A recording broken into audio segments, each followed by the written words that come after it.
I'd like to call the Finance, Ways and Means Committee to order for October the 29th, 2025. Madam Clerk, please take the roll. Representative Baum. Representative Baum. Representative Boyd. Camper. Capley. Capley. Chisholm. Cochran. Crawford. Faison. Freeman. Freeman. Gant. Garrett. Gillespie. Grills. Hale. Hawk. Chairman Hicks. Hicks of Washington. Halsey. Lamberth. Love. Love. Miller. Moody. Parkinson. Parkinson. Reeves. Shaw. Sparks. Sparks. Vaughn. Vaughn. Williams. Zachary.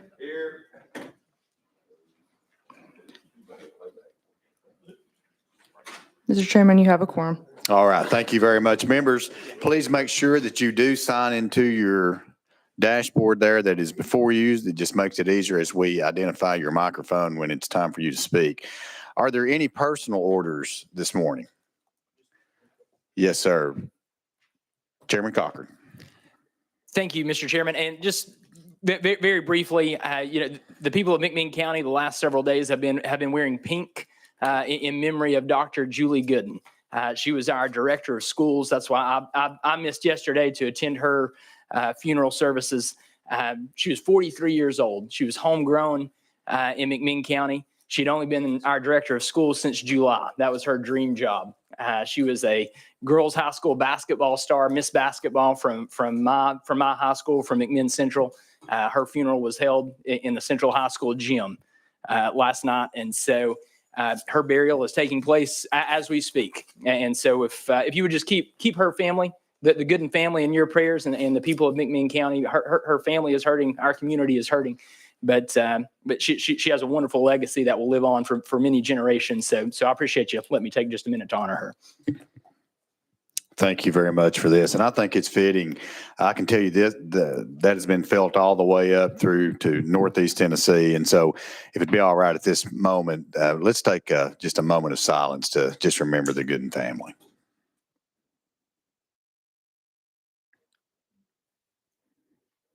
All right. Thank you very much. Representative Grills, Chairman Grills. Thank you, Mr. Chairman. And back when we were in session, I made reference to my little cousin who had cancer, who was diagnosed earlier this year. And he has been fighting cancer, and several of the treatments did not work, but they have found an experimental treatment that has shown really good success. So the November the 11th, they will be going back in for another scan. And Lord willing, they're going to get good results. But, several people sent me messages and sent little videos to send to him, and I appreciate that. But he's got a good attitude and a good team working around him, and the Lord's been good to him in lots of ways in the family. So continue to keep him in your prayers. His name is Nolan Grills, and there's just been lots of blessings that come from this trial, but at the same time, there's still lots of parents that are concerned. So thank you all so much for giving me this opportunity to fill you in. All right. Thank you for this information. Very good. Anyone else like to be recognized for personal order? If not, today we do have 5 budget hearings, and we're going to begin with the Department of Environment and Conservation. And again, members, please refer to your dashboard for all presentation documents. And before we do begin, without objection, we are going to go out of session. So without objection, We're out of session, and I would like to welcome Commissioner Sayers and his folks this morning. And would you please just introduce yourselves and the team that you have with you? Thank you, Chairman Hicks. I am on. So I'm David Salyers, Commissioner of the Tennessee Department of Environment Conservation. To my right is Karen Simo, our Chief Deputy Commissioner and Chief Operating Officer. To her right is Scott Grammer, our Chief Financial Officer. To my left, immediate left, is Dr. Ron A. Atkins, Deputy Commissioner, Bureau of Environment, and Greer Tidwell, Deputy Commissioner, Bureau of Conservation. So thank you, Mr. Chairman, and committee members for having us here today and letting us talk to you about TDEC. I really do want to acknowledge our strong partnership with the General Assembly, and that's been over this historic period for state parks, for outdoor recreations, for advanced energy, and resource conservation over the past 7 years. For Tennessee to continue growing and attracting families, businesses, retirees, and visitors, we must have economic opportunity and effective resource conservation. And both are required to maintain the economic prosperity that have marked the past 7 years. At TDEC, we've become focused on becoming the most efficient, cost-effective model of a department in the entire nation. We are and will continue to use AI, GIS as a part of our operations to modernize our IT systems, as well as implementing a culture of continued process improvement to ensure the most efficient use of taxpayer dollars. We're committed to recruitment of industry, development of infrastructure that supports our economy. We're committed to continually streamlining and maintaining an efficient and responsible regulatory program. TDEC is often recognized by industry moving to the state as having the most regulatory certainty, as being a reason that they do come to the state as opposed to others. If I could just read an excerpt from an article on Radiant that recently moved to Oak Ridge. We chose Oak Ridge, Tennessee because of their strong workforce, the community's rich nuclear heritage, and the public's second to none nuclear IQ, said Tory. I'm not even going to try to pronounce his last name. So it's over 15 letters. So, but Radiant's chief operating officer, just as he was Radiant's chief operating officer, just as importantly, the state's business-friendly environment gave us the immediate regulatory certainty we needed to move fast. And we do hear that from industry leaders that have moved to the state and come that we are a part of recruiting along with ECD. And whether or not you define what I'm talking about as balance or my preferred charge from Governor Lee to grow Tennessee, we have to conserve Tennessee. And the General Assembly, I think, has been a very vital partner, has been a critical partner with TDEC to make that happen. And together, I think we've set a culture. We have established aggressive expectations. And as a result, I think we've stacked a number of wins for Tennessee. And I'm extremely proud of the wins we've accumulated together for our great state. And it all starts with capacity. As Tennessee's population, family formation, economic activity, home building, and per capita income grow above the national average, our department is there to meet our mission in service to Tennesseans. And we're striving to strengthen essential services, protect public health while maintaining fiscal discipline. It enables our state parks to meet the demands of increased visitation, plus grow park revenues, collect and remit more tax dollars to local governments, expand outdoor recreation opportunities, and increase our visitors' experiences, as well as positioning ourselves and maintaining ourselves as one of the absolute best park systems in the nation. We've learned certainly over the past year that readiness and resiliencies are critical to government in a dynamic world. One of the most meaningful events I've participated in as commissioner was a recognition luncheon this spring for all the water and wastewater treatment center operators, as well as a bunch of volunteers that kept the pumps flowing after Hurricane Helene in September 2024.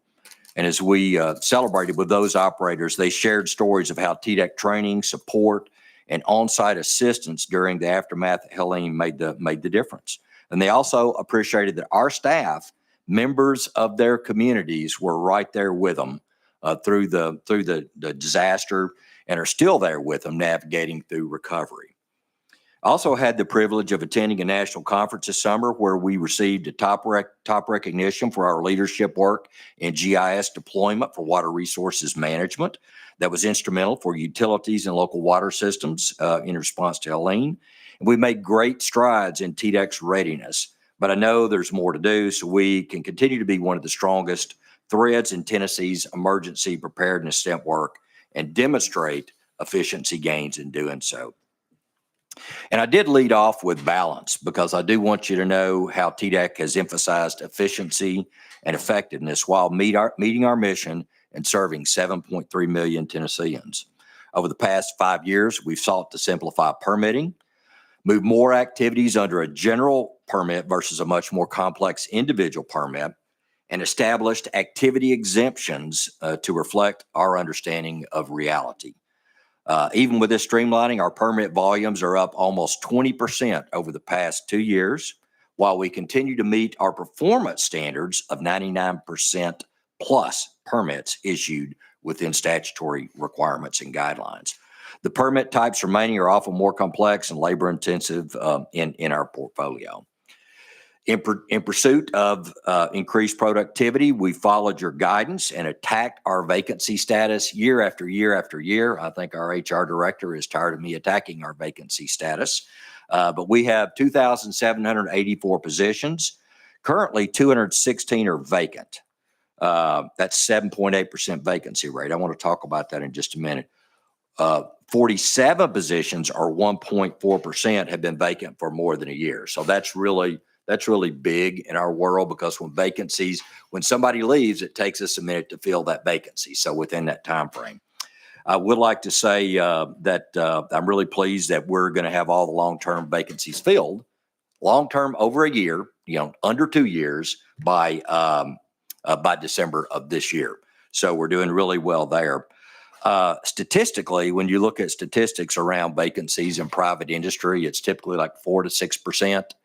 But when you look at the hospitality component of private industry, which TDEC is about half hospitality with all our parks, campgrounds, and cabins, that's typically about 8 to 11%. So we fall in that range where I feel like we're in a pretty good spot.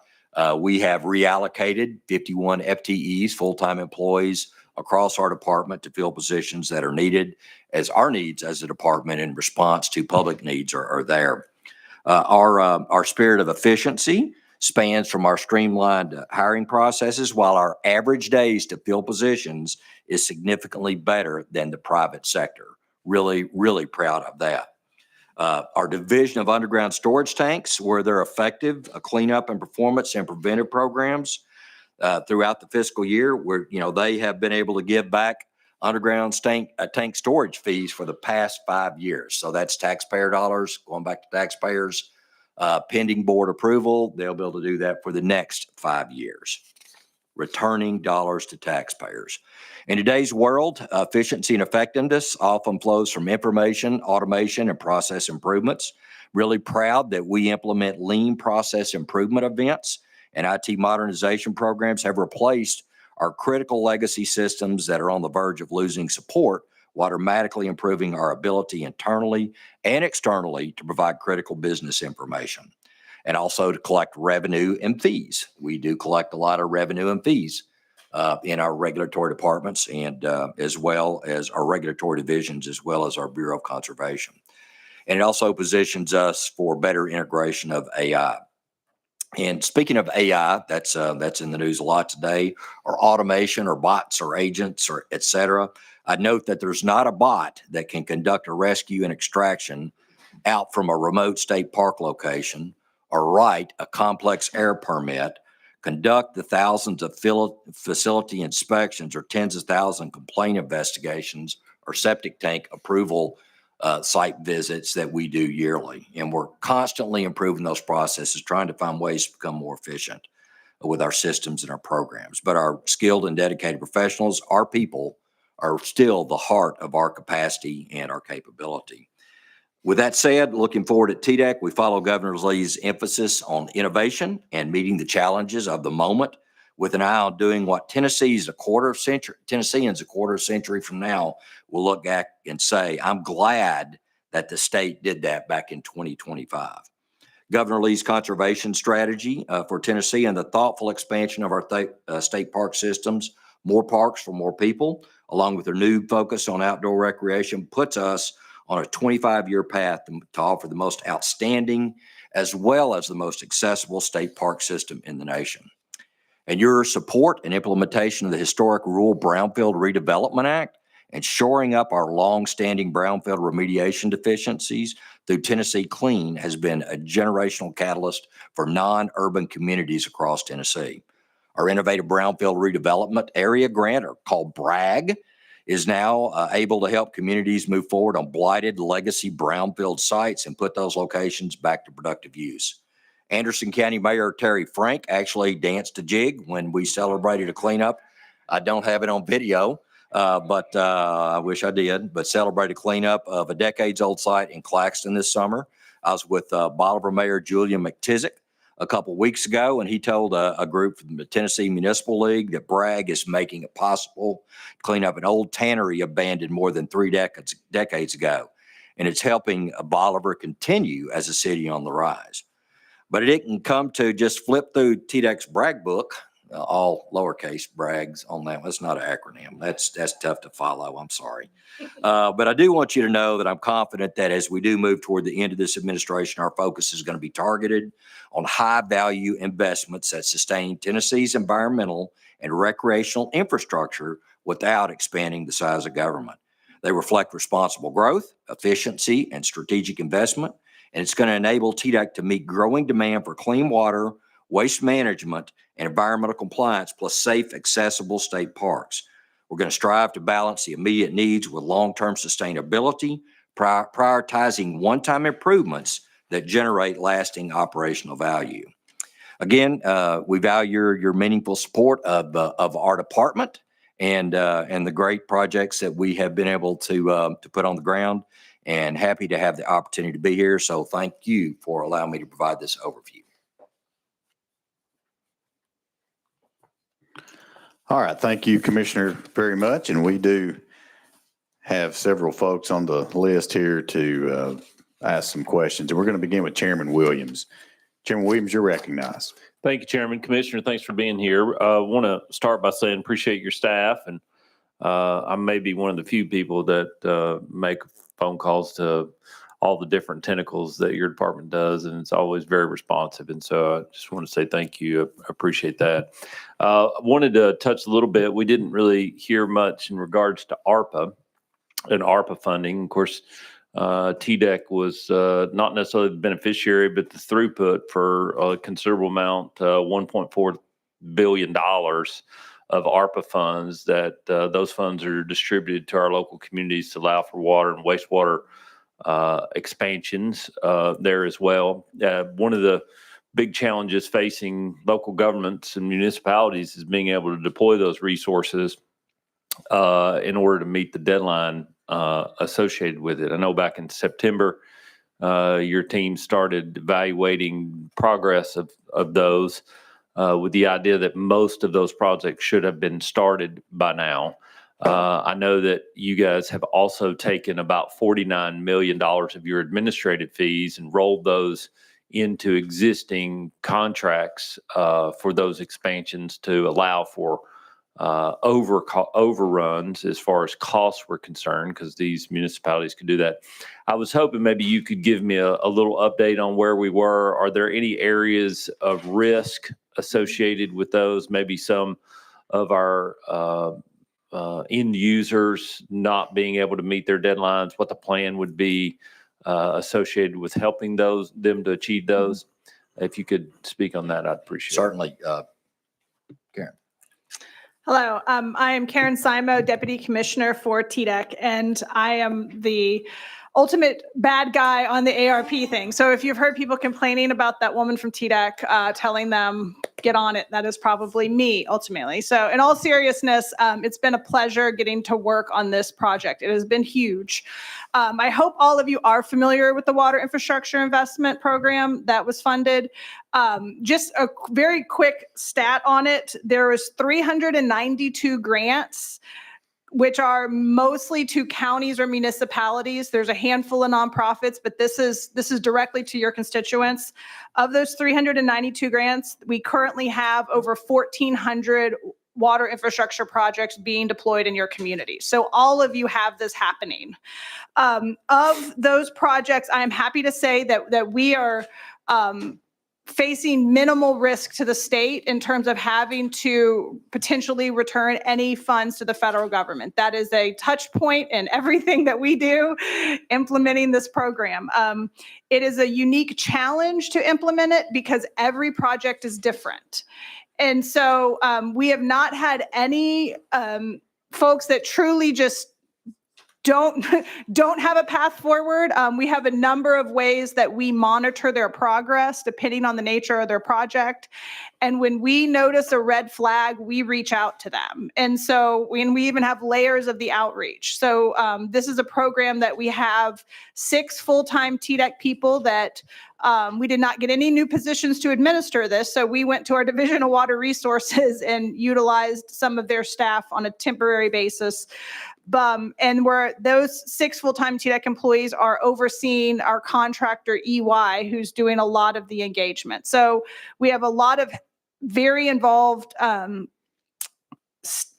direct program to program level. But if there's any red flags that happen that we think they're not going to hit something, it escalates up to department leadership, including myself. And we have meetings not just with the grant admins, but also with the mayors.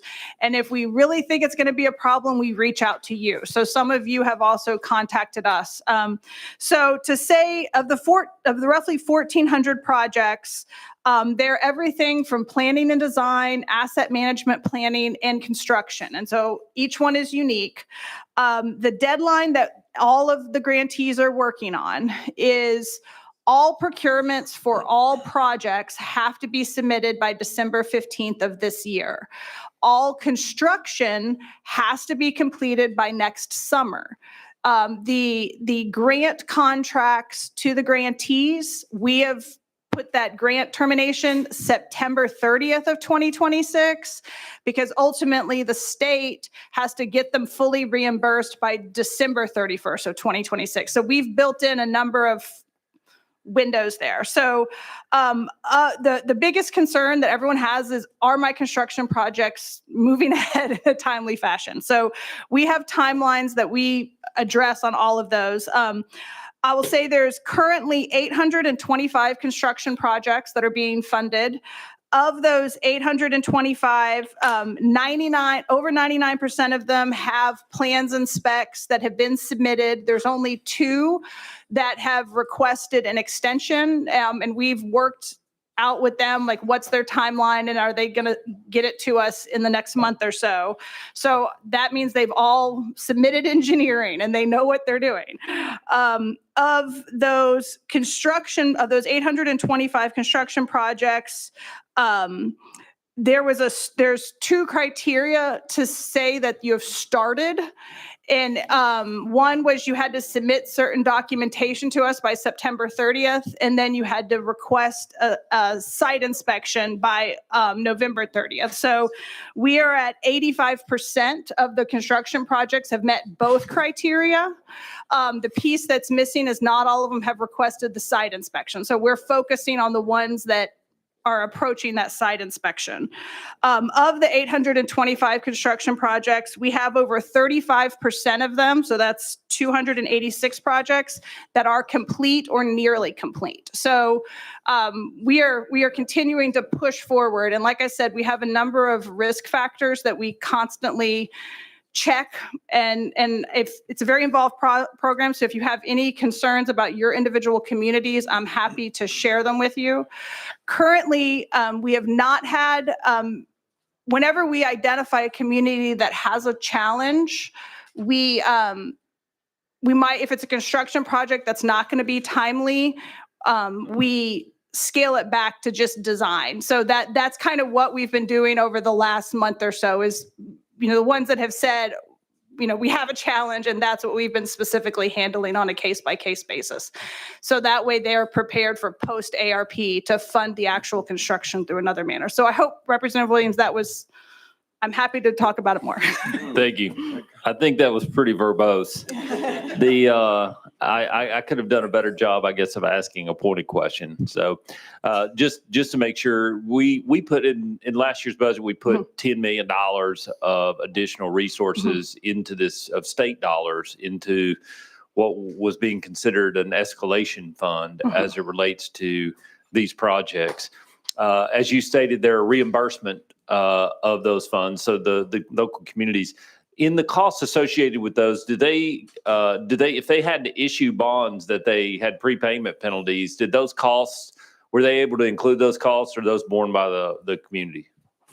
I do not believe they are allowed to utilize the ARP money for any debt management. So I don't know. I'd have to check the federal rules, but to my knowledge, I'm not aware that they could use ARP money associated with bond management. Okay. Of the escalation monies that we put in, the $10 million last year, are those monies just for cost overruns, or because if you're building a wastewater treatment plant, the traditional delivery time is going to be 14 months for an expansion or a ground up. So if they're not starting right now, they're going to have to pay overtime in order to try to catch up. I guess my question is that what that $10 million is for, and has it been completely consumed or committed? The $10 million was intended for cost overruns associated with water regionalization projects. And we had offered money, it has not been consumed yet. We had offered money to one particular project that experienced significant overruns.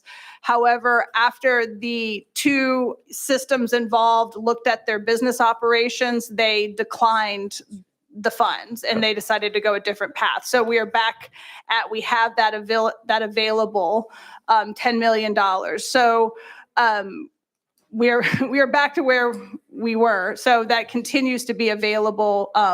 It was specifically associated with water regionalization, and because those tend to be very expensive projects. We've had a number of other additional requests for funds that were not water regionalization. So that's where we're trying to first consume all ARP money before associating anything associated with state funds. Okay. Thank you very much. All right, thank you. I think Leader Cochran, you got a quick follow-up. And you don't have to answer in detail on this one, but if you could, maybe when the whole ARP process is over, if we could get a review on that, and specifically this, so that from people on the ground, development districts, counties, one of the things that seemed to have slowed down this process was Ernst & Young's involvement. Now, I know we wanted them involved for positive reasons, to make sure that we weren't spending funds improperly, and would have to pay for that out of our own pockets, something that the federal government might say was ineligible to be spent. I understand why we brought them in. What I would like to know is, do we think that they had a good enough understanding of government accounting when we brought them in, or did they slow down the process more than we wanted them to? Again, I won't make you answer that right now, but I sure would like to know, because it seems like from the people on the ground, what we meant to be a positive effect on the process made us much slower than other states. So that's Your question is noted, sir. Thank you. All right, thank you. Leader Lamberth, you're recognized. Thank you, Mr. Chairman. All right, so Commissioner, you knew you couldn't come in here today without talking about parks, unless you want Deputy Commissioner Tidwell to talk about parks, who does a fine job of leading that. But this committee, specifically in the legislature with the people's money, because it's their tax dollars, it's their hard-earned money, have invested over $500 million in non-recurring funds in state parks over the last 6 years. So how many parks do we have now? And how many do we anticipate having at the end of Governor Lee's term? I would love to take that over and answer that question, but I am going to allow Deputy Commissioner Tidwell to take that one. Thanks, Greer. Glad to. Is this on yet? Yes. Good. Thank you, Leader Lamberth, and glad to talk about that, and certainly start by saying the leadership of Governor Lee and this legislature to drive home the focus point of taking care of what we have with the deferred maintenance investment and with the ongoing improvement of our maintenance funding has been so well received by our park management team. And it really aligns with something else that we're doing in parks, which is not just taking care of what we have, but taking care of who we have. And that focus on maintenance has really elevated our parks and the professionalism and teamwork. So I want to start with that later in terms of taking care of what we have. And those deferred maintenance dollars have basically been fully invested. There's a few more projects still underway, but basically fully invested on the deferred maintenance project. In terms of the new park, so I had the pleasure last week of being down in Franklin, Murray, and Grundy County with public announcements for Fiery Gizzard being raised up as a standalone new park. That's a trail that those of you who may have been there or seen it is a nationally recognized trail. It's one of the best walking places in the country between the Fiery Gizzard Northern Entrance and Foster Falls. Fabulous grand opening there on Monday of last week, and on Tuesday, the brand new park that we call Head of the Crow. Now, if that doesn't get your attention, I don't know what else could. But we've got that naming because it is the headwaters of Crow Creek. And it's right down on the edge, the southern edge of Swanee. And I'm coming right back to your question about numbers later. You can count on that. But it's right down on the southern edge of Swanee University. And what that's going to do is bring people into Swanee, buying more burgers, taking their time there, renting a VRBO, getting a room at one of those bed and breakfasts, and bring tourism down there even stronger than it is right now. So the community there sees and understands that's part of what that park is all about. It's not just bringing rangers in and doing better interpretations. So you've got a safe place to go. It's that economic development hit. In fact, we talked very specifically during that grand opening about one of my favorite places to get a Reuben and a cold drink at Shenanigans. Some of you may know that. And just like we're doing up in Sneedville, Chairman, we have established a place that's already existing to set up a temporary, it may be kind of midterm temporary, visitor center so that when the people come and we've invited them into this new park, they've got a place to go meet a friendly face that can tell them where to go. In fact, a lot of folks left that Tuesday afternoon and stopped by the new visitor center, which is just catty corner from Shenanigans, right there on the south side of Swanee, and saw that we already had our gift shop open. Now, we're not focused on trying to make a lot of money out of our gift shops, but we're focused on doing it right, and we're starting to make pretty good money on those gift shops. I mean, it's not Walmart, but it's got a few things to get from mementos and take care of that piece of the experience. The point of that is, as we're rolling these out, we have now publicly opened up and dedicated 6 of the 12 parks that have been funded. So when Head of the Crow was dedicated on Tuesday last week, that brought our state park number from 56 to 62. Thanks to this legislature, we have full funding from 56 to 68. Our intent is to go all the way to 70. Now, that's not because we think 70 is a magic number. It's because that's the right number to fulfill the needs that are out there and the demand for people getting outdoors. When we do an analysis of the areas that are covered within 45 minutes for Tennesseans, when we look at these new parks that we're putting on the map, and especially Middle Fork Bottoms down north of Jackson and Clinch River up near Sneedville, we get down to just 1% of Tennesseans not being within 45-minute drive of a state park. And that's part of what we're trying to do. We're trying to take care of our own folks as well as drive that economic tourism dollar into our rural communities. Well, So- Commissioner, thank you for that. 70 is a great goal. I love it. And especially, and I don't know publicly if we've heard that within 45 minutes before, so I appreciate you hammering down on that. I think our family's we're closing in on 50 parks soon. And so Right. y'all keep making it harder for us to get to every state park, but we're trying. So speaking of taking care of what we have, and I know a lot of those parks, we didn't purchase land. Those were natural areas that we utilized, which is good. But we've got 2 parks that obviously suffered greatly in the hurricane. And so when the hurricane hit Northeast Tennessee, I mean, Roan Mountain State Park took a hit, and it's one of my favorite parks. I mean, it is a unique place in Tennessee. And then David Crockett Birthplace State Park was just about wiped off the map. And it had one of the best campgrounds in the state from an amenity standpoint. How are we doing as far as recovery on specifically those two parks? And I want to be very pointed about this. When will they reopen? Not if, when will they reopen, and what will that kind of look like? Thank you for that caring question, Leader Lamberth. You can imagine our hearts were broken when that happened. During the response to Helene, the whole state park family offered themselves to get up there and help those two parks, as well as helping the communities. And I'll start with Roan Mountain. Roan Mountain is wide open. It has been for several months. The beautiful cabins that are strewn across the hillside there are not strewn across the hillside. They're located across the hillside. They survived Helene. We didn't immediately open them back up because that's not what that community needed right then. The community needed to focus on rebuilding itself, and the park needed to be a resource to the community. But very soon after, the community kind of got stabilized. We opened those cabins back up. 2 of the 3 campgrounds at Roan Mountain are fully open. There's a campground up the hill above the 2 campgrounds that are kind of down along that creek bottom, and we've got a bridge out. And that bridge is scheduled to be repaired and a list here of projects, repaired and should be completed by November 2028. So that's a TDOT repair project. That's taken a while, but in the context of that community up there that was hit by Helene, we want it sooner, we want it faster, but also that makes sense to me that where it is in the priority listing. We've got 2/3 of those campgrounds open, and the rest of Roan Mountain is operating well.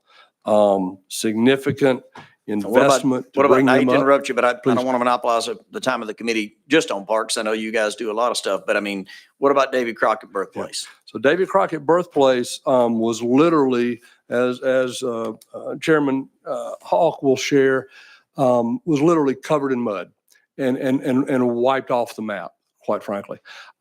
We have been so proud of that team because that park is still operating to serve the community, but it's not open on the park site. And what I mean by that service is a big piece of our service is helping people understand nature and learn about nature and get that interpretive experience.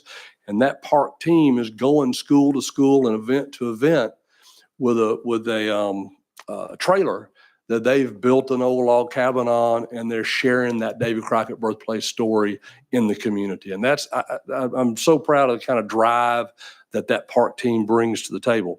Now to look forward, Leader, and I want to stop just a second and thank you very specifically, Chairman Hawk, for your focus on bringing that community together to be engaged in the planning for what we call the rebirth of David Crockett Birthplace. And the finances for that, $27 million were established in Hurricane Helene recovery funds. There's $16 million expected from insurance, and that leaves about an $18 million delta to fully rebuild in the rebirth process. What we also see from our strategic planning process is about another $40 million in capital that we're expecting to need, and that planning process hasn't been quite complete. It involves a lot of engagement with the public, but the engagement has been given, and we're working through all that to come up with our final plans. So we're expecting from the Hurricane Helene and the insurance about an $18.5 million delta, and then to fully do what the community is asking for in the rebirth, another 40 on top of that, 40 plus on top of that. So timeline, the public engagement has been completed. It's been very fulsome, and our what we call our master plan is about to be published.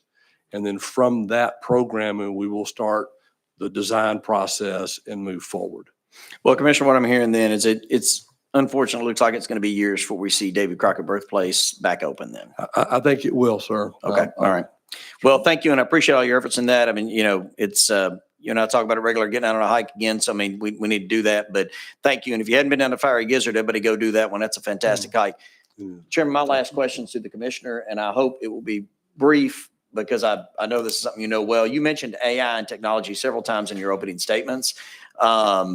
in the last 7 years, what have we really done there that through AI and investment in technology, because it's been quite a bit as far as funds that have benefited our customers and our bosses, the people of Tennessee and the businesses therein? Well, I'm going to say, just from the AI standpoint, we're just really now starting to utilize that. But with the IT modernization, a lot of people just think it's going to go buy a whole bunch of new servers and software and this, that, and the other to make it work. It has a lot to do with process mapping. So we've been doing process mapping, and we have implemented certain pieces of software. In particular, one of the big lists for us is because we do collect a lot of fees from folks that require permits and things like that, is implementing that software. And I'll turn it over to Karen for a brief follow-up on that. So very briefly, the IT modernization money, we went fully cloud meaning we had on-prem servers and we went to full cloud, and that resolved disaster recovery issues. So we had a day when if the power went out, we weren't going to make it. So we fixed it. We replaced our invoicing software, which is what Commissioner was referring. And one of the very positive things that came of that is a customer-facing portal. So if you are a customer of TDEC, primarily on the regulatory side, if you are needing to owe us money to any of our divisions, you have one place you can look. That never existed for us. So we have done that. We have gone through all of our programs to see which ones operate on just paper and online solutions. And then we have a number of other things, but for the IT modernization money, that's the bulk of what it has been spent on thus far. Thank you, and thank you, Chairman. All right, thank you. And I know it's already been said, but we do have several folks on the list up here. So all I will ask is that you please ask your question briefly and that you please answer briefly. Because I want to get everybody, we're going to get to everybody. So I just want to make sure it's not 3 o'clock before we do. All right, let's move on to the next speaker. Will be Representative Hale. You're recognized. Thank you, Chairman. Commissioner, thank you for the work that you and your team do. Very quickly, my question is this: what is Tennessee doing to have the most accessible state parks system in the nation? I think one thing I can say is that we're already being recognized as the most accessible state park system in the nation. We're hearing that from conferences we're attending. We're really, really putting that out there. We have certain standards that we do adhere to, and we just continually strive toward those standards.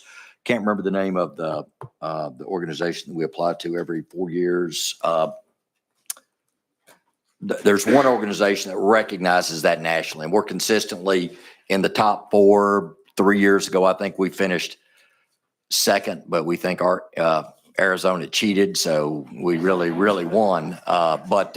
So we do have certain standards. On the hospitality side, we brought in an individual from private industry who has set up QA, QC, things of that nature. We're not, the new parks that we're opening, we're not calling them parks until we get to those standards that we have established internally. So that's what we're doing. And we've got a tremendous marketing page. And we have a lot of folks that come in. Don't try to get a room at any of the lodges on the weekends, especially during peak times, and probably not in the summer. I'm the commissioner, and I can't get a cabin from in the fall unless I go on Tuesday. So but we are. I mean, we have really raised our standards and established those. And without going into more detail, that's about as brief as I can be on that. Okay. Thank you. Thank you, Representative Capley. You're recognized. Thank you, Mr. Chairman. I don't really know who to direct this question to, but I represent David Crockett State Park, Lawrence County. And I tell you, I have had more calls about the closing of that swimming pool than anything probably this year. I didn't know if you wanted to get people's attention. Apparently, you closed the local pool. I know it's been closed for a while, but I grew up going to that pool. I know a lot of people are close to that pool. My brother got food poisoning at the snack bar. It just is what it is. You can't buy that. That's why we closed it. Yes, is that what it was? Yes, sir. Yes, sir. So I'll get to my question. What are we doing? I know the pool's closing. I understand it's costly, but what are we doing with those facilities? I guess the pool areas. Do we have? Is it site specific or? I can go really high level brief and pretty much we did look at all our pools. Many of them were in need of major capital improvements and repair. For pools we keep open like about a month and a half out of the year. We can't get lifeguards. Dynamics have changed around community pools since the 1960s when most of those were built, but there were plans specifically laid out for each of those pool replacements. And that was working with park management, the local community, and our team to establish what that is. That could have been a playground, could have been a community center, whatever was decided at that specific location. But there were replacement projects, sometimes even a splash pad. Thank you. All right, thank you. Representative Hicks of Washington, you're recognized. Thank you, Mr. Chairman and Commissioner. Thank you and thank your staff for being here today. And as someone that works with TDEC a lot, I want to really brag on Dane Cutshaw and his staff in Northeast Tennessee. They do an excellent job taking care of us builders and developers and just everyone in general in Northeast Tennessee. They really do a great job. So I just want to brag on them a little bit. These questions is related to the Heritage Conservation Trust Fund, okay? So TDEC has previously stated that land may be purchased and held in a conservancy until the state is ready to take control of the land. And in the most recent annual report dated June 30th, 2025, $7.2 million in HCTF dollars was used to procure 2,658 acres that will be transferred to the state. Has TDEC conducted a cost analysis to know how much funding will be needed in the future years to maintain this land? I'm going to toss that to Deputy Commissioner Tidwell. Sure. Thank you, Representative Hicks. The simple answer to that is yes. We look at the use of that land and in the array of things that need to be just kind of left alone, all the way up to the lands where we're going to be bringing in people to enjoy those lands. That's how we look at that going forward. Our focus on maintenance as well as sharing is what drives our cost analysis of those kinds of lands. For that, I don't know which particular site you're talking about, so I think you're talking about sort of the broad breadth, right? Yep. Okay, thank you, Representative. And that's how we do look at those going forward. We know that it takes resources to invite people into land, and when we work with our sister agencies and local communities, we know that there's got to be a long-term plan for knowing if we're going to be inviting people in, we've got to take care of the amenities that are on that land going forward. So there is a lot of thought that goes into to taking care of the land, maintenance on the land, and what work will have to go into the land. If additional costs for maintenance are needed, will additional state appropriations be needed, or will TDEC utilize current operating funds? Yeah, so one of the things the legislature has given us the capacity to do going forward is to take the revenue generating operations and where that revenue exceeds operations by efficiency and bringing in more visitors to the revenue generating parts of our organization, we can hold that to invest that in exactly the kind of projects you're talking about, Representative. So we can use that money going forward. And that is our plan, to get so good at business and raise our brand value so much that we are able to generate enough revenue to exceed our operating cost and then use that for the things that we're growing to provide to visitors. Okay, so TDEC has also stated that HCTF funding allocated is used to leverage other dollars, where state dollars invested with the purchase of these, where other state dollars invested with the purchase of these 2,658 acres that will ultimately be managed by TDEC? So the Heritage Conservation Trust Fund has achieved, as of this fall, nearly a 2-to-1 leverage on the money out of that fund in terms of the value of the properties. There's been right at 49 grants issued and a little over $80 million in investments. There's been a lot of progress since even just June. My encouragement to that independent board is to get this money on the ground. We're not operating a bank. If there are good projects coming in, I'm encouraging them, they're independent, but I'm encouraging them, go ahead and approve those projects and get that money put on the ground so the public gets the benefit of those conservation projects. Okay. Thank you. Thank Yes, you. sir. All right, thank you. Chairman Grills, you're recognized. Thank you, Mr. Chairman. And first, I want to recognize Ally. She just recently passed the bar, so congratulations on that. And I'm sure, Commissioner, I'm sure she'll be wanting more money now, so you can. Always. Let's piggyback off of Representative Hicks over there. Just explain to me, if you would, how the funding mechanism works for the Heritage Conservation Fund, where the dollars come from, who oversees it, how they're spent. Just give us a real quick, if you can. Take that. Absolutely, Chairman Grills. So the Heritage Conservation Trust Fund is directly funded through legislative appropriations so far. In the last several years, there was a $30 million appropriation and a $51 million appropriation. That's the money that I mentioned a minute ago. In this time period, over $80 million has actually been invested because projects have been approved, rather, because that funding looks always to try to leverage on bringing other federal or private funding to the project. Sure. And so there's been literally over a 50% leverage affected in terms of the grants that have been issued so far. And that board is independent. It includes folks from across the state, several subject matter experts from Ducks Unlimited, from First American, folks from all over to focus on making sure that the mission of that statutorily created trust fund is accomplished.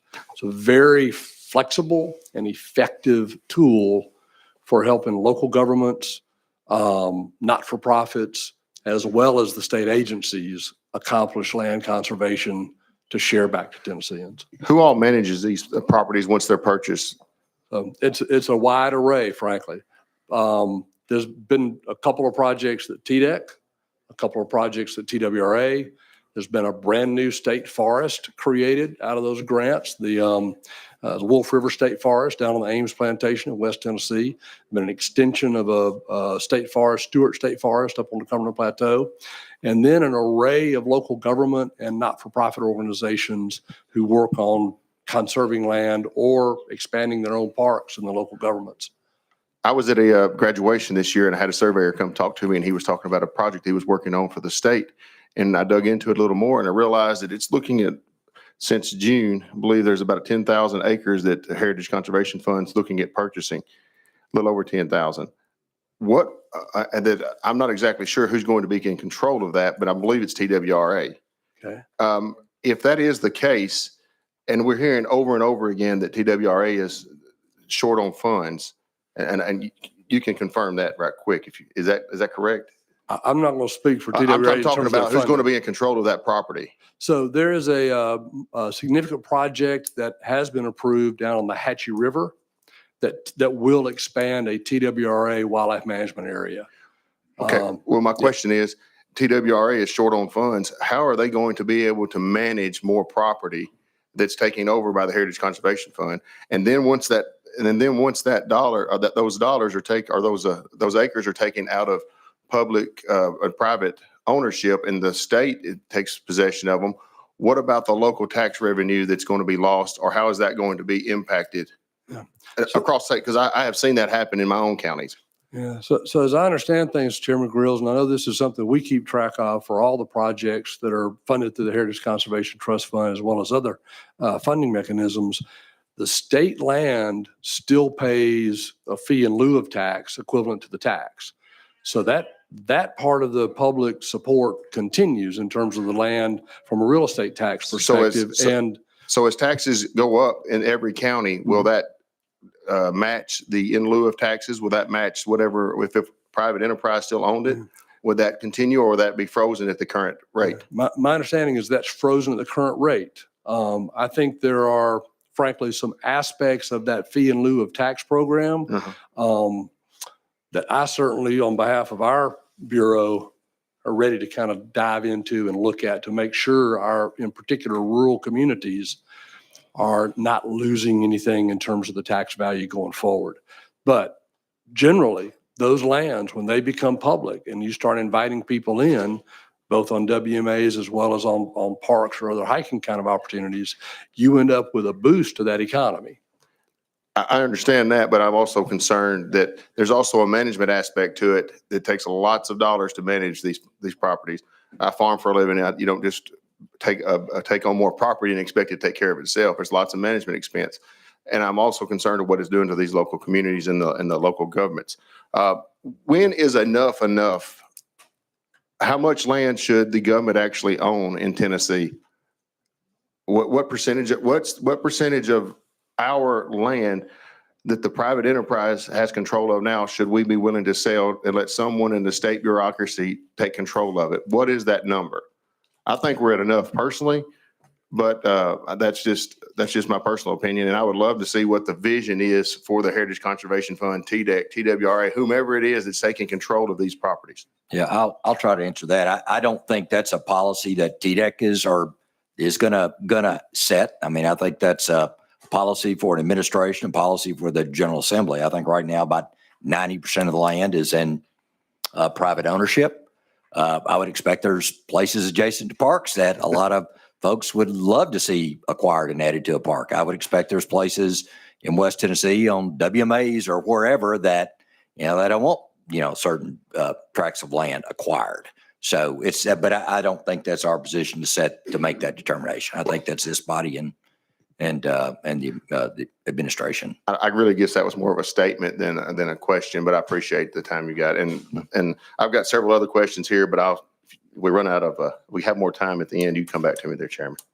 All right. Thank you, Chairman Grills. Next on the list, Chairman Gillespie. Thank you, Mr. Chairman. Commissioner, team, thank you all for being here. I got a couple questions here about the remediation funds, both on the national priority list and the non-national priority list. Y'all have received almost a little bit more than $100 million since 2020 for those two funds. Could you just give me a brief overview of the progress that's been made? And any inroads and any challenges that y'all have had. And then also, when you're done answering that, I've got one follow-up. Yeah, I'm just gonna real quickly just give a very high overview and then allow Dr. Atkins to follow up on that. And we have some more folks that we can really get into it. But when you think about remediation funds, and we look at that, we're looking from the Oak Ridge Reservation, the largest Superfund site in the world, down to the Brownfield Corner gas station in the community. So there's a broad range through there. So we can talk about a lot of aspects of that, but I'll turn it over to Dr. Atkins to touch base on that. Sure. And I'll be brief. And if you have additional questions, we have our director of division of remediation that can answer a lot of pretty specific questions. But since 2018, our fund has grown from $5 million to about $100 million. And primarily that has come from appropriations from this General Assembly, such as our TN Clean that has allowed us to pursue cleanup at sites across the state for our state Superfund sites. We have a balance currently out of that originally appropriated of $63 million of $57 million remaining.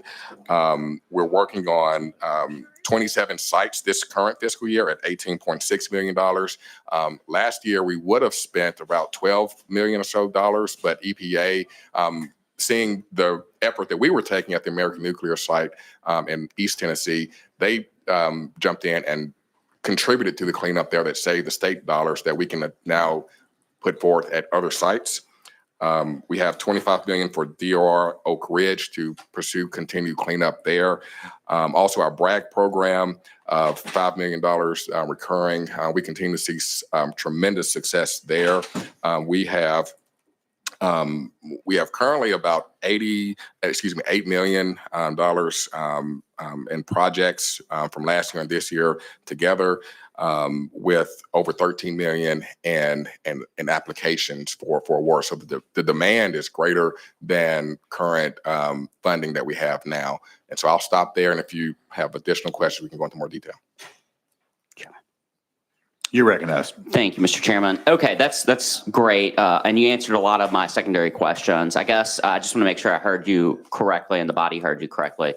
You said there's a current balance of a little more than $50 million. Did I hear that correct?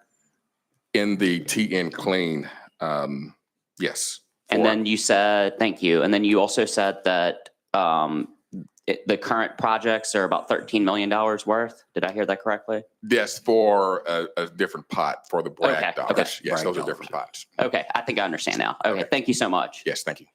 All right, thank you, Chairman. Next on the list, Chair Lady Moody, you're recognized. Thank you, Mr. Chairman, and thank you for all of you being here today. My questions will go to the mega site. So we're switching gears a little bit here. There was an appropriation for your funding in fiscal year 23 for 37 positions to establish the necessary infrastructure and environmental readiness to begin construction at the mega site. So first, could you give us a quick update on your involvement in the mega site with the development of infrastructure and environmental readiness, and were all 37 positions filled? First off, all 37 positions were filled, have been filled, and give me just a sec on the other. Ford has just about built out the facility at the mega site. The wastewater treatment plant is operational. Do you have there's some more details there. So you got that. So Yes, I'm happy to jump in here. Construction is nearly complete. Most of the buildings have been constructed. The rail spur is one of the last remaining things that Ford needs to complete. The land is in the process of being stabilized. Ford has announced there was a delay in their production. And so we only have one supplier that's in full operation, but the others are expected once that timeline for Ford to produce to operate on site. But they do have their buildings there, so that's good. The West Tennessee Mega Site Authority, they have completed both the wastewater treatment plant and the water treatment facility to provide drinking water and clean water to the plant. Both plants have been operational for about a year, so we're providing potable water, and we're also receiving wastewater from the buildings that are operational. Okay, thank you for that. And one more real quick. What are your plans for those 37 positions once the infrastructure is completed? Will they be reallocated through your department or remain dedicated to the oversight of the mega sites infrastructure? Well, currently, right now, they're dedicated. They're dedicated to the site. As with anything, if like one community starts having more SSDS permits that are needed in that area, we share, sometimes we move positions around. Right now, those positions, 29 of those were filled by fall of 2022. 6 were, those were water, 6 were air pollution control. 2 of those were West Tennessee River Basin Authority and some associated projects that they had at the mega site. Okay, thank you for those answers, and thank you for the shout out for the scenic Hatchie River. And we are proud of that, being the only designated scenic river for Tennessee in its entirety of the river. So we thank you for mentioning that. We love it. Thank you. All right, thank you. Follow up, Chairman Grills. Thank you, Mr. Chairman. And I wanted to run back and ask about, Rush Bricken brought up a question last year about biosolids. Just real quick, I know you guys have worked really hard to make sure that gets resolved. Can you just give us a short update?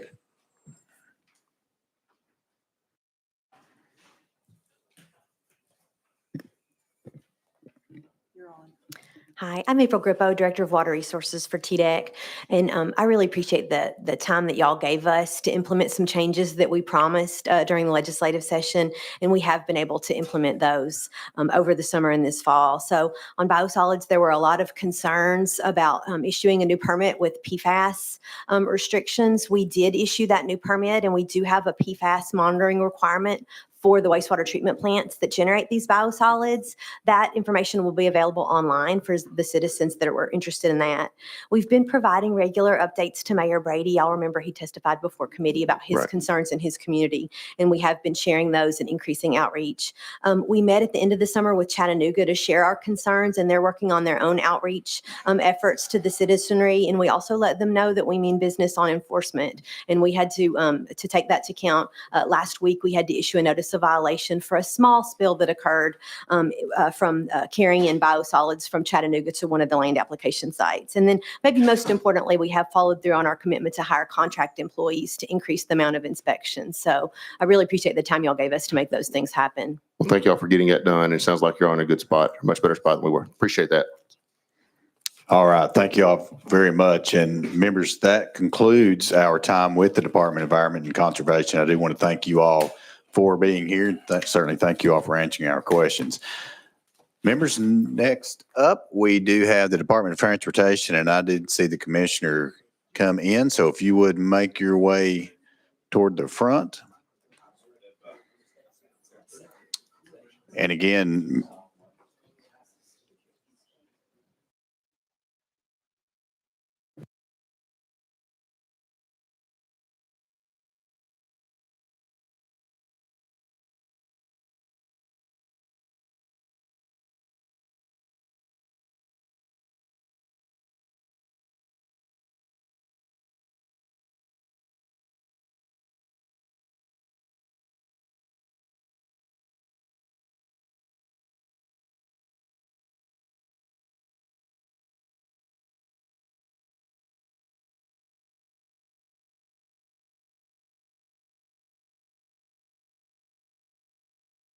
Commissioner Reed, we want to welcome you to the committee, and we certainly know this is not the first time you have presented before us, but certainly the first time in your new role. And so we want to say congratulations.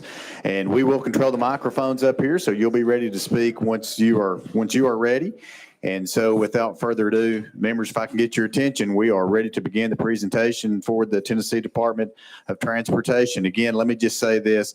If once you ask your questions, please keep it brief. And when you please give your answer, would you just keep that brief as well? We want to get as many people on the list and through the list as we possibly can. Commissioner, without further ado, thank you. Thank you, Chairman. Appreciate the opportunity to be here. Yes, this is the first time in this role as Commissioner. For those that I haven't met, which I think I've met most of you, I spent the prior 3 years as Chief Engineer before taking on this role. Want to thank Governor Lee and Deputy Governor Butch Ely for giving me this opportunity. It means a lot. Just a little bit about me. Prior to being Chief Engineer, I joined the department back in 2014 after spending 16 years in the private sector as a consultant, with TDOT being my largest client.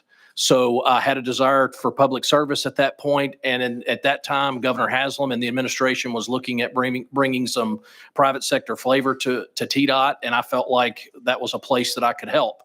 Had the goal of coming in and learning perspective from the public side and spending 5 years and going back. And here I sit before you as commissioner now, but I will say I wouldn't trade it for anything. I've got one of the best teams, and we're all really passionate about what we do. So having worked on both sides of the table, both public and private, I think I bring a perspective that helps not only with the understanding of the inner workings of the department, but also the challenges that we face on the external side.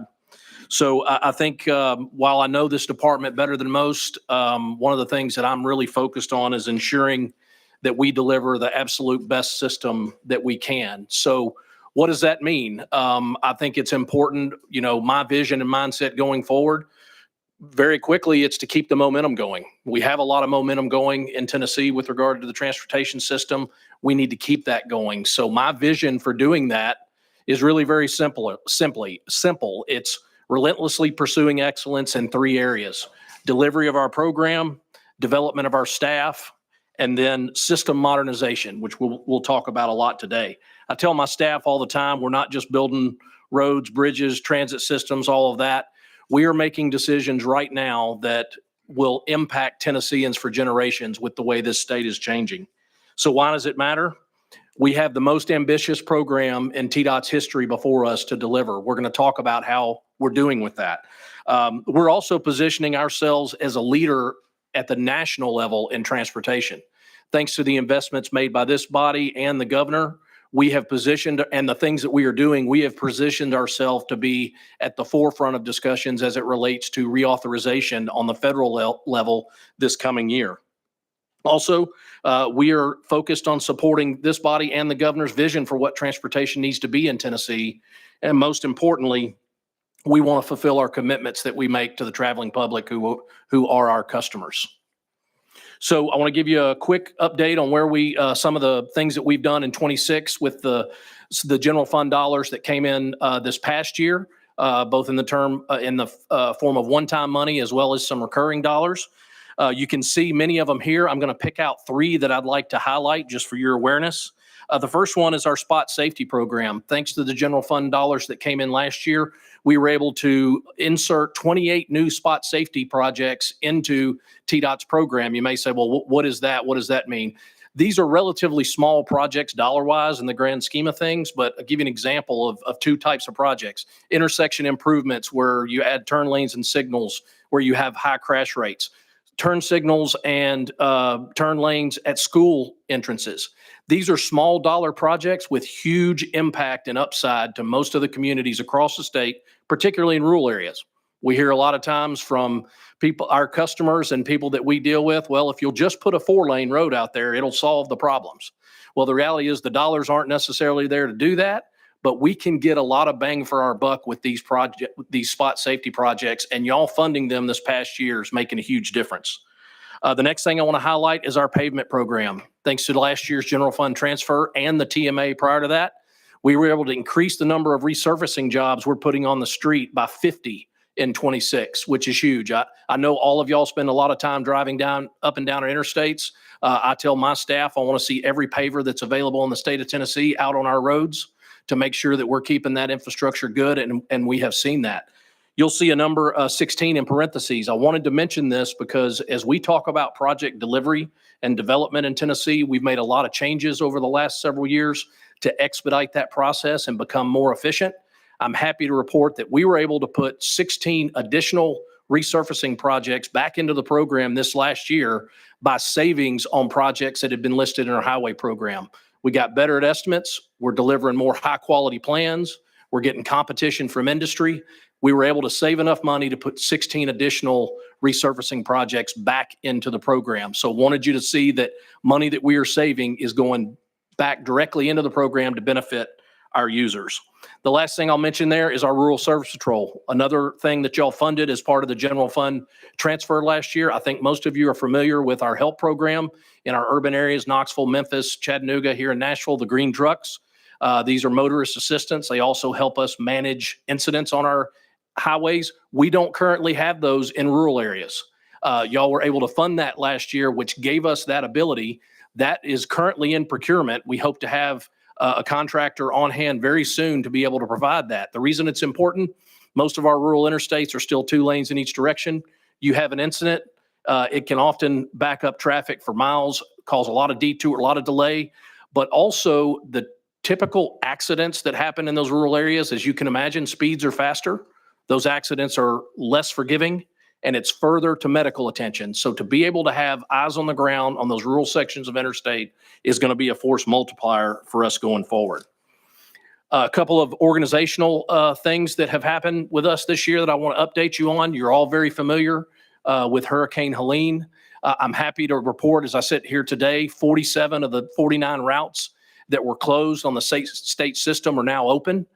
Really appreciate the interaction we've had with local governments and local authorities, emergency management agencies, as well as other states. It truly has been a team effort to get back. We're not all the way back yet, but we're really close, and we're going to continue. As Commissioner Ely said before me, we're not leaving till the job's done. We got more work to do, but we're happy about where we are with that right now. On the major project front, 2 big projects going on. The Kings Crossing Bridge in Memphis. is a project that we're really excited about. To give you a little context, prior to the Kings Crossing Bridge in Memphis, our largest project let to contract to date in Tennessee was $186 million. This is a $1 billion project. This will be the largest project in our history. We leverage federal dollars through a grant to be able to deliver that. Really excited about it. Choice Lanes, I-24 project is moving forward on schedule. We are on schedule to get to commercial close towards the fall of next year. And we're also looking currently at other places where choice lanes may be beneficial to Tennessee in the future. And we can talk about that, as I'm sure there will be questions about it. That project is moving forward. We're excited about that. 26 miles of choice lanes between downtown Nashville and Murfreesboro. Again, transformative when it comes to not only addressing congestion, but having a potential revenue source to offset the cost. Just as a matter of scale for that, typically our historical construction lettings in a given year in Tennessee are $1.3 billion. That project in and of itself is, as we sit here today, is likely going to be in excess of $4 billion. So obviously the landscape has changed with regard to transportation in Tennessee, but it is a very exciting time. On the internal side, our EPIC initiative is moving forward. That's our internal reorganization. It stands for Empowering People and Influencing Culture. I'm happy to report that our new hire retention rate is over 90% or 97% right now. And most importantly to me, the turnover reduction has gone from almost 17% to just under 5%, which means we're getting good employees and we're able to keep them thanks to the ability to be able to fund positions, fundraises, and be able to have a challenging position that and challenging team that people want to be a part of. So we're very excited about that. Lastly, I did want to mention that just so all of you know, you have the best equipment operators in the Southeast, if not the nation. One of the things we do every year is our equipment operators compete against 12 other states in the Southeast in everything from backhoe competitions to dump trucks to skid steers. And we are 11-time champions out of, I believe, the last 18 years. The other states hate us, but we're okay with that because we like to win. But this year we were able to win a back-to-back championship. Really proud of those guys and gals on that team. You do have the best operators in the Southeast, and we're really, really proud of them. Going forward, one of the things on our main program we've talked to you about is starting what we finish. I wanted to share this with you. As you look back in time, what this graph represents is the percentage of projects that have been listed in our highway program and the success rate of how many of those we delivered in a given year. If you will notice, dating back to 2021, actually, I'll go back a little further. In 2020, I was assistant chief over program delivery, and we have an internal goal there. You see TDOT's annual goal of hitting 80%. We were nowhere near that. We were on the national average down there around 50%. Average for us is not where we want to be. And so we tore down our project development process and the structure around our organization, rebuilt it. In 2022, we hit 93% delivery rate. And in 2024, we hit 100, and we are estimated to hit 100% this year. To us, that is starting what we finished. That's delivering like we promised. And I will say it has been a remarkable job by the staff at TDOT to be able to be committed to this. Now, that's the good news. The other side of that is TDOT's budget is a fixed pie. We're about 50-50 when it comes to capacity and maintenance. When you are delivering the capacity projects, which is most of what you see here, obviously it puts a strain on your ability to maintain what you have. So that is always going to be our mantra, to be able to maintain what we have first, but delivering at this high rate with a fixed pie obviously puts strain on your ability to fund maintenance. We'll talk about how we've done that, but these types of delivery rates always come with trade-offs. So speaking of funding, one of the questions that was presented to us was discussion about federal funding and how that impacts us. This may be reviewed to many on the committee, but I wanted to give you a little bit of an idea of how dependent the state of Tennessee is from a transportation perspective on funding. If you look at the left side of that graph there in yellow, that is the portion of our budget that comes from federal funds. So the federal gas tax is at 18.4 cents a gallon. The last time that was increased was in 1993, and it was not indexed to inflation. And then on the right side, you will see the state gas tax, which was increased in 2017 and is 26 cents a gallon, but again, is not indexed to inflation. So we have a revenue source that is flat with the costs of projects continuing to go up.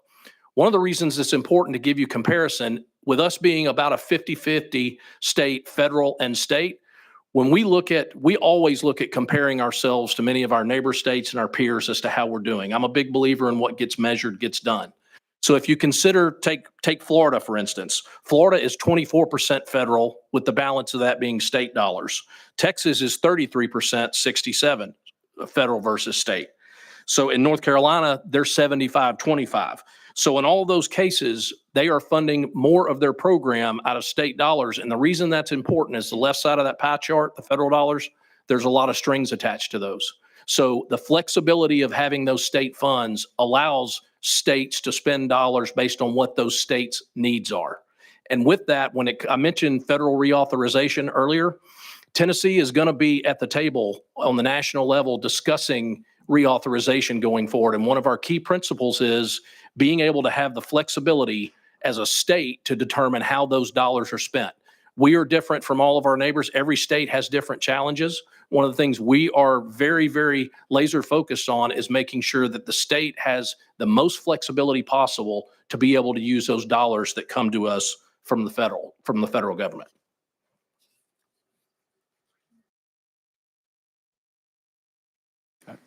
Good morning. Preston Elliott, Deputy Commissioner over the Bureau of Planning. On this slide that you'll see here, I'm going to cover one of the items that you all asked us to present on. I'm going to cover the first three, the aeronautics, short line, rail, and state aid. Starting in fiscal year 2022, we received $50 million of non-reoccurring for aeronautics. 25 million of that went to the air carriers for their strategic 10-year plan projects, and the other 25 million went to general aviation for runway, taxiway, and pavement maintenance. The middle item there on the short line, in fiscal year 2022, you all provided us $85 million for the short lines. We completed a study in 2021, a needs study, and have been working with the 16 short line rail authorities across the state to utilize these funds. We essentially, there's been a lawsuits around the TEF funds for rail. And so there was basically the inability to provide adequate funding for short lines. We've worked with the rail authorities in providing $20 million annually. In fiscal year 26, we'll exhaust the 85 million. The last program is a state aid. And as part of the TMA, this program normally receives around $21 million annually for the 95 counties as part of the state aid program. I'm happy to say that we've expended 85% of the 300 million, providing more than 2,000 miles of resurfacing across our state on our state aid program. Yes, that's it. Introduced, yeah. Good morning, Joe Deering, Bureau Chief, Operation and Maintenance. I'm going to speak a little bit about Blue Oval City. The $200 million general fund transfer that was given to us in 22 was really to focus on new infrastructure to the Blue Oval site. Somewhere around 2022, 2023, Ford changed their focus to have us expand the existing infrastructure. So to date, we have completed 3 projects. One is fully completed and the other 2 will be completed by the end of 2025. That gives Ford their full access to the Blue Oval site along State Route 222. But with that, there are the other projects that still need to be completed. Those projects are in the development phase, but let the committee here know that additional state funding will be needed to finish those projects.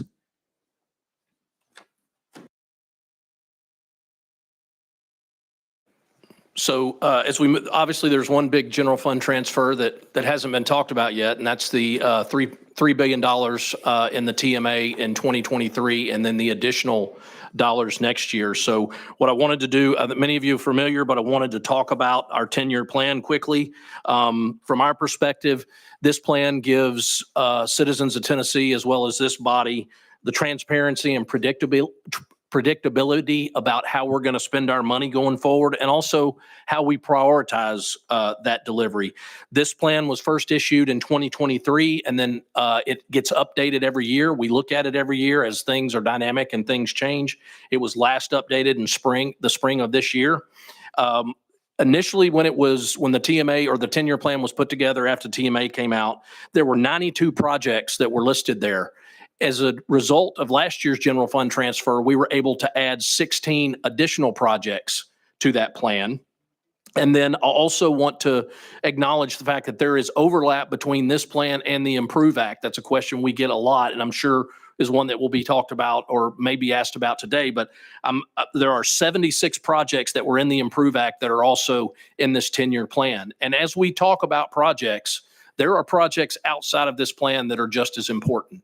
I want to make sure that we make that very clear. Just because they're not in this plan doesn't mean they're not projects that don't need to be built and they're not important. They're just right outside of that plan. This is the funding that we have, so we've identified how we're going to allocate it to those projects.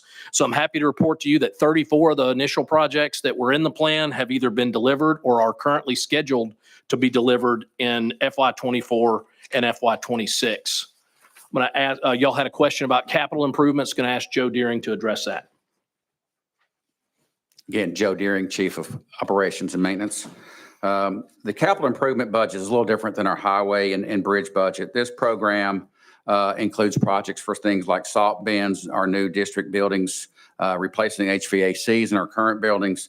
And one that we're very proud of is the addition to the adult changing tables in our welcome centers and rest areas. Preston, yeah. Oh, sorry. Preston Elliott, Deputy Commissioner. I'm going to address the COVID relief funding that the department has received. There are three areas that we received them from: the Federal Transit Administration, Federal Highway Administration, and Federal Aviation Administration. The top one and the bottom one, as it relates to FTA and FAA, largely the department is a pass-through. These funds essentially go to transit agencies and airport authorities. So all of these funds have been obligated and are on projects. Relative to the Federal Highway Administration, of the $209.6 million, 182 million of that came to the department, and the remaining portion went to our large metropolitan planning areas, MPOs. Our funding of the 182, we put those on projects immediately. The remaining funds that you see available here, they are on projects just waiting to be expended. No new programs. Okay, so before we get to questions, I did want to end with this slide and kind of show you progress of where we are with the TMA and the other general fund dollars. Again, I mentioned earlier, I'm a big believer in what gets measured gets done. And if you look at this graph, you'll see the dotted line across the middle there. That's what that is depicting is basically our 2018 spending levels with regard to contract letting. So what we're measuring in this graph is what we actually let to contract. That represents about $1.3 billion. So again, I want to thank this body and the governor for their investments in the infrastructure system in Tennessee. And this is where I want to show you really how we're putting that to work. We committed to having 90% of the TMA funds allocated to projects by 2029. We are doing that, and these numbers back it up. I'm happy to report to you that we are on pace to have our largest letting total in the history of the department this year at somewhere around $1.9 billion, which we're very proud of. So again, we are on track. You will see a couple of dips and spikes in that graph. One of the reasons that you see that is back in 2023, when we first got the TMA dollars, we took projects that were on the shelf ready to go and got those out to construction and let $1.7 billion in that year. You see the dip the next year. One of the things that we spend a lot of time doing is buying right away. We're one of the largest real estate acquirers in the state, if not the largest. So we have to buy right away to get projects ready to deliver. You can see that same sort of spike out there in 2029, which is when a lot of the construction dollars from this past year will be realized as well. So the reality of the slide, however, is you look out into the future in the forecast, once the TMA and last year's general fund transfer are gone, you will see that we will quickly return to 2018 spending levels when it comes to what we let to construction. So in a state that's growing at about 6.6 per year, we are very fortunate to live in a state where we have a high quality of life, good education options, and we are business friendly. What that means is a tremendous amount of pressure on our transportation system. I hope that you've seen here, we at TDOT are going to do everything to expend every dollar as expeditiously and as responsibly as we can. However, going forward, there is a discussion about funding that we're going to have. I appreciate all of your time, and I'm here to answer any questions you may have. All right. Thank you, Commissioner, for your presentation. First on the list, we do have several folks. We will begin with Deputy Speaker Zachary. You are recognized. Thank you, Mr. Chairman. Good morning, Commissioner. Thank you to you and your team for your investment in Knox County over the last couple of weeks. You came and spoke to the chamber. You updated us as legislators, and then I know we have listening sessions starting on the 10th and the 12th. So our community looks forward to that. So we appreciate the consistent communication and kind of being out in front, addressing the massive issues we have in Knox County. A couple of questions specifically related to staffing and salary. I believe over the last couple of years, we have eliminated roughly 800 positions within TDOT for increasing salaries and kind of salary equity across your team. Can you give us an update on that? How has that impacted the team? What do those salary increases look like? And then what has that done to turnover within TDOT in general? Yeah, so I guess the first thing, it's 810 positions, as you mentioned, that we have given back. It has put us in a position where when we're able to raise those salaries, we're able to be more competitive and bring in staff that frankly, a lot of people want. We compete a lot with the consulting community when it comes to talent for the department, and we've seen them raise their salaries. So I think that is an indication that we are attracting the best and brightest. Those increases have allowed us to do that. I will say that we are also more and more dependent going forward on the private sector to augment our staff. If you look at what basically equates to a $4 billion influx over the last several years into our program, obviously with whom much is given, much is expected. So we have increased our delivery. We have increased the competency of our workforce. I tell our folks all the time, I don't anticipate that we will see TDOT necessarily grow in size.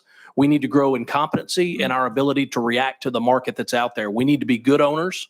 We need to have good relationships with the private sector to make sure that we leverage those resources as much as we can, because the reality is the landscape has changed for us in Tennessee with regard to not only the size of the projects, but the type of projects we deliver. I think we're in a good place, sir. I think we are, but we've got to continue to evolve. Couple more, if I may, Chairman. Yes, sir. Roughly 1,286 positions have been vacant for the last 12 months. How do you feel that impacts productivity, or does that have any impact to productivity in terms of TDOT meeting demands and needs? And I say that with the preface of, I truly believe starting under Commissioner Ely and now under your leadership, it is a very different TDOT than it was even a couple of years ago, much more efficient. The graph that you showed about actually getting projects done compared to years past. So just fill us in, kind of update us about those positions that have been vacant as long as they've been vacant, and how is there any impact to TDOT related to those? Yeah, I have our former HR director and one of my deputy commissioners, Ms. Delane Linville, here, and she can give you some specifics about those numbers. But before she does, here's what I will say. One of the things we do at TDOT, and frankly, when I came in 2014 and brought some other folks into the department who had been in the private sector, we do utilization planning with all of our staff. So just like you do, if you are responsible for a P&L in the private world, before a position is filled, we require a certain level of analysis that shows how all the positions you have are being utilized. So we take a very strategic approach to, before we don't hire just if we have a position. We hire if there's a need there that can be demonstrated with work that has to get done. And if there is the capacity to go and outsource that, if we can't hire somebody or aren't competitive, then we use that. But all of that is very systematic at TDOT with the decisions we make as far as filling any position. So I'm Delane Linville, the Deputy Commissioner of Administration. We have done a few key things over the last 2 years to improve our ability to recruit and retain staff. The main thing we did with our civil engineer program is we opened up the ability to recruit people who don't just have civil engineering as a degree, but also come from the background of construction, concrete management, project management. So as we get to a point where our staff are soundly and squarely in these new positions, it is our plan at the first of the year to start an aggressive recruitment process. And as it's shown in our internship program this last summer, where we recruited over 70 people from 20 different colleges and universities. So I feel like TDOT is on course and on track to recruit some of the best and brightest. We're just now ready to get to that point.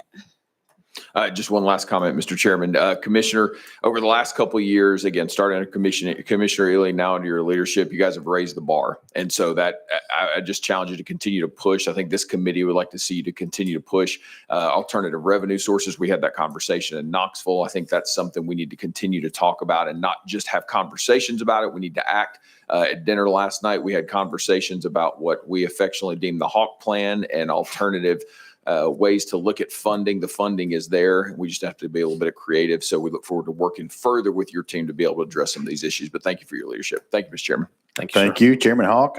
You are on the list, and I believe your name was called. So we'll just go ahead and take you up now.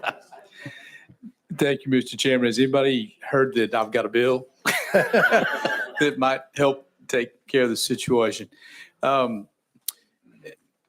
Commissioner Reed, thank you, and your whole team. Thank you so much, and the folks in the audience. I truly appreciate it. If we could go back to slide 11, I think I saw Jay working and this is in relation to funding. If we're looking at that both on the screen and on our laptop or our iPads, the 29 year is the last banner year that we're looking at unless we do something more substantial in terms of funding. And I will talk a little bit about where we've been with the $3 billion Modernization Act fund that we put together, the current budget that we're in now, the $1 billion general fund transfer that we've put in. That has been huge. And as we talked about the Kingsway Bridge, as well as our Hurricane Helene relief, those two influxes of cash right there have allowed us to pay cash for some of these projects. The bridge projects in our area of Northeast Tennessee alone were in the tens of millions of dollars, creeping toward 100 million plus. And I'm lowballing this, it's probably in the hundreds of millions. But could you talk about just the value of having cash on hand to complete those projects? Yeah, thank you. I appreciate the question. It's, well, first off, it's huge to have the cash on hand, but what's even more important is the flexibility of the state dollars. I can't emphasize enough all of the federal dollars that we have various strings attached to them. And I don't mean to insinuate that all of those are negative, but the reality is many of them take a lot of time. For instance, and not just time, but again, have various eligibility. So for instance, if you look at the federal side, Jay, if you can go to the pie chart that has the breakdown of the dollars, that federal side of the house, the eligibility requirements are very, very restrictive on what those different pots of money in the federal program can be spent on. And at any given time, we have upwards of 80 different pots that make up that left side of the pie chart that have different eligibility associated with each one of them. So for instance, the only thing we can really use out of the federal dollars in our maintenance program is resurfacing. So when it comes to cutting grass, it comes to unclogging pipes, it comes to putting in guardrail, that all comes from the state side. Okay, so that the flexibility associated with the state dollars is one of the things that really is a force multiplier for us. But as far as cash on hand, I talked to my counterparts in North Carolina quite a bit, Chairman, and our ability to have that when Hurricane Helene hit is huge. When you're not reliant on getting reimbursed, I mean, they have had to pull back a tremendous amount of projects out of their program just to be able to react to what they have to do to get their system back. We didn't have to do that. Because we had the cash, we could keep those other projects on track, moving towards construction, and then get the reimbursement, which I'm happy to say we have gotten reimbursement, but we didn't have that lag in time. That's the flexibility the cash gave us. Chairman Hall. Thank you, Mr. Chairman, and thank you, Commissioner. And just to add to the commercial a bit more, what we're looking at, just the broad discussion of general fund dollars, but more specifically, sales tax dollars that would be generated by the sales of vehicles is the plan that was referenced by Speaker Zachary a few moments ago. That has a natural indexing in it as well. And we're looking at a $42,000 car this year is going to be a $44,000 vehicle next year. So there's a natural index in that will allow us to grow even more than that. So I want to thank you for the work that you're doing. I appreciate that. And I think that we've got a real opportunity to better address, and as the states that we mentioned, Texas and Florida in particular, that investment of general fund dollars is going to get us closer to that 60-40 break, not even the 67-33 break that Texas has, and obviously not as close to the Florida break of 75 general fund state dollars to federal dollars, but it gets us closer to that and helps us move to get those backlog projects off the list. So thank you, Commissioner. Thank you, Chairman. Thank you, Chairman Faison. Thank you, Mr. Chair. Good morning to you. Good morning. Good to see y'all. I have two questions that kind of work together.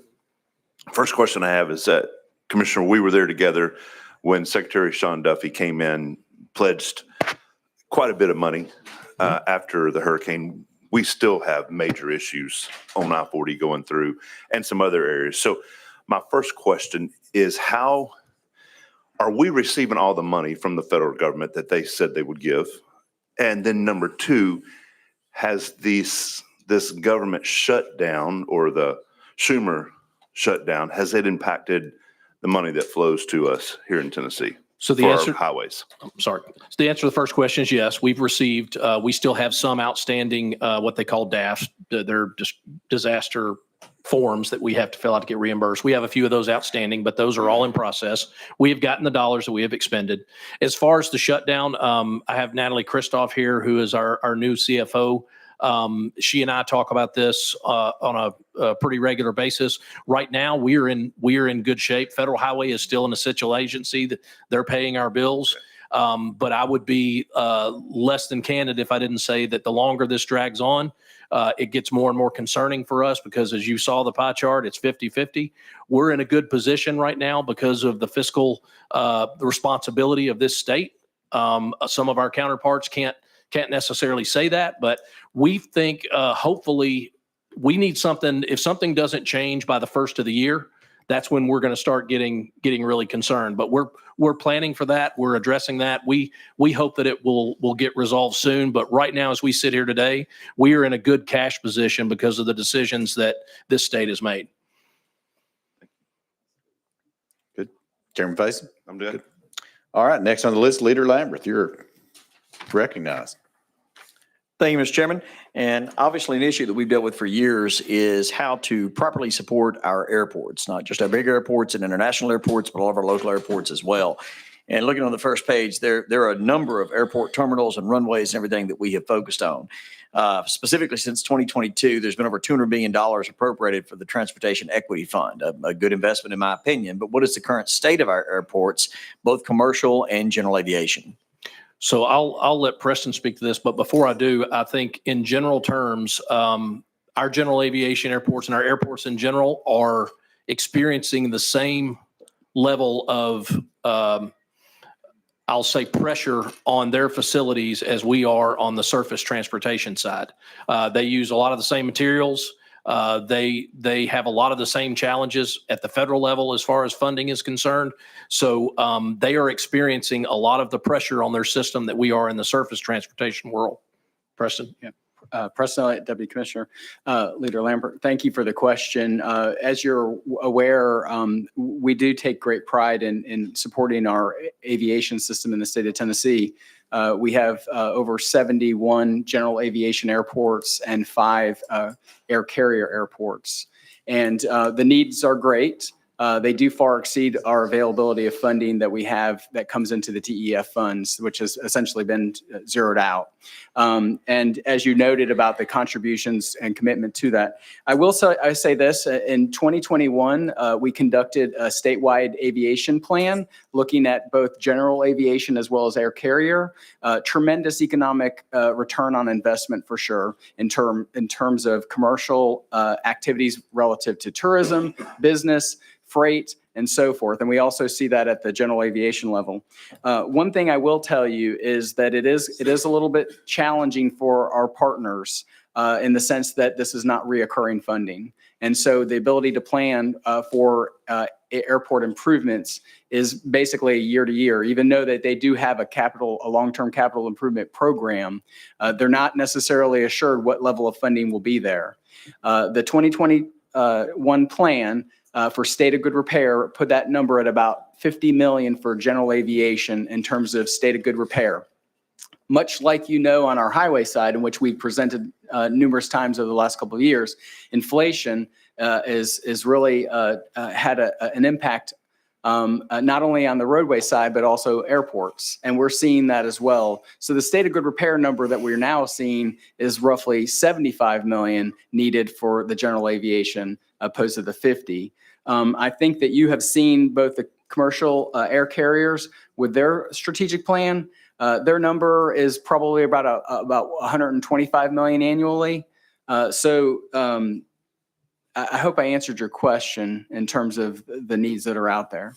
Yes, sir. And a much longer conversation for another time, but that is a very good snapshot, and thank you for diving into that. And I'm going to get back to the inflationary pressures here in a moment.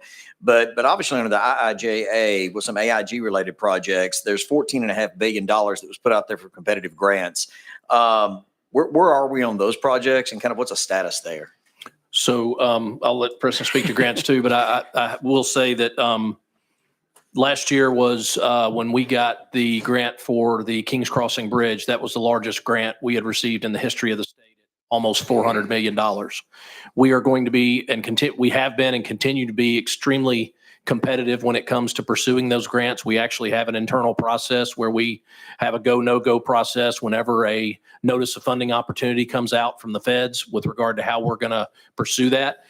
Whenever we have discussions with elected officials, both at the state and federal level, one of the things we talk about is we want to be strategic in going after those grants in projects that we already have in the 10-year plan or are on the horizon, with the idea, you heard Commissioner Ely talk about it a lot, and I'm a big believer in it as well, is leveraging. How do we leverage those dollars that are available to be able to couple with state dollars to get a project delivered? Well, and specifically, and this may be what you're about to hit, but that's under the larger kind of umbrella of grants there. But with the AIG grants, I mean, there's $14.5 billion that was put out there as that we could compete for. Do we have a list of those projects that we actually either bid for or that we have been awarded? So you're referring to IIJA? Is that, yeah. Yes, yes. Okay, sorry. I said it quickly. I apologize. That's a Cottontown accent you're hearing. So go ahead. Yes, sir. So I can give you the stats on what we have achieved since then, and then I'll answer your question about like the hit rate, I guess is what you're really kind of asking us. So as the commissioner stated, we chase the larger grants. We don't really are not interested in the smaller ones because the complexities of the requirements to them become quite challenging. So obviously the one that we've hit on is the I-55 Mississippi River Crossing, the largest single grant for the state of Tennessee. But the grants that we have pursued since 2021, the department has received, have been successful in achieving over $500 million in discretionary grants. Some of those projects relate to, for example, the Smith County I-40 truck parking. So we're able to add funding to that. We do partner with our cities and counties across the state. I would like to report that they have been successful in partnership with us about $194 million. Let me give you a couple of example projects on that. So Wilcox Bridge in Chattanooga is a good example of a partnership. We also have smaller grants around $20 million in Morristown and Dunlap as well. But we work in partnership with our communities, where, as the commissioner stated, leveraging dollars. So in total, in the state of Tennessee, we've seen over $863 million in discretionary funds. That's over and beyond the chart that we have shared with you relative to the federal dollars that come to us. Our transit agencies received about 127 million of that 863 million. Leader, if I And may. Mr. Chairman, again, one quick follow-up, again, specifically just on airports though.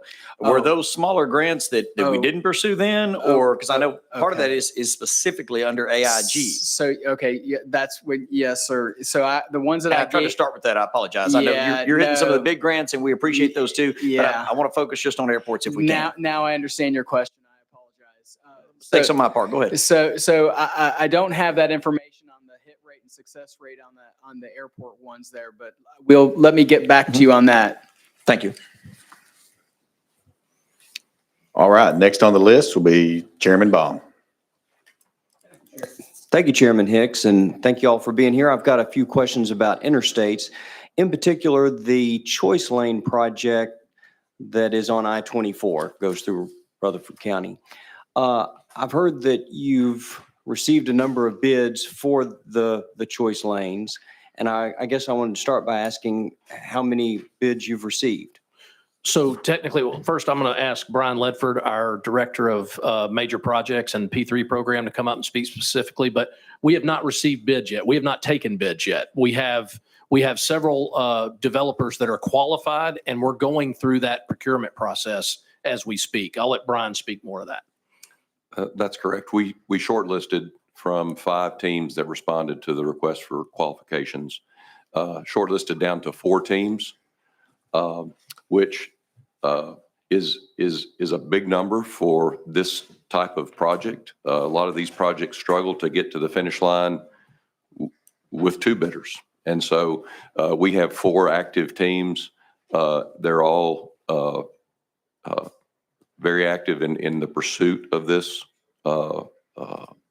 project. So we expect to receive bids in the late spring, early summer, make a selection of the best value proposer, and achieve commercial close by Q3 of next year.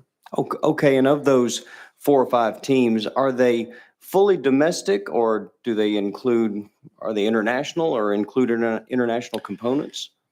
These teams are, they're made up of a consortium of international, domestic, some local contractors are working directly with some of these teams. So it's really a mixture. Okay.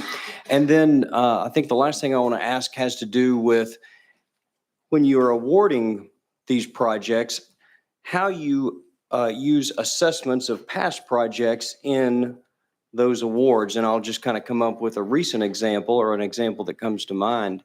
It seems like one of the new bottlenecks in the state is when you're coming into Tennessee from Georgia and the interstate split. For many, many years, the original interstate, if you wanted to go to Nashville west, you'd get in the left lane and go left. And if you wanted to go to Knoxville, you'd get in the right lane and go east to Knoxville. And then a couple of years ago, we redid the whole system, and now it's flipped. If you expect to go left or west to Nashville, now you need to be in the right-hand lane. Mm-hmm. And if you think you're going right or east to Knoxville, now you need to be in the left-hand lane. And I suspect that confuses drivers.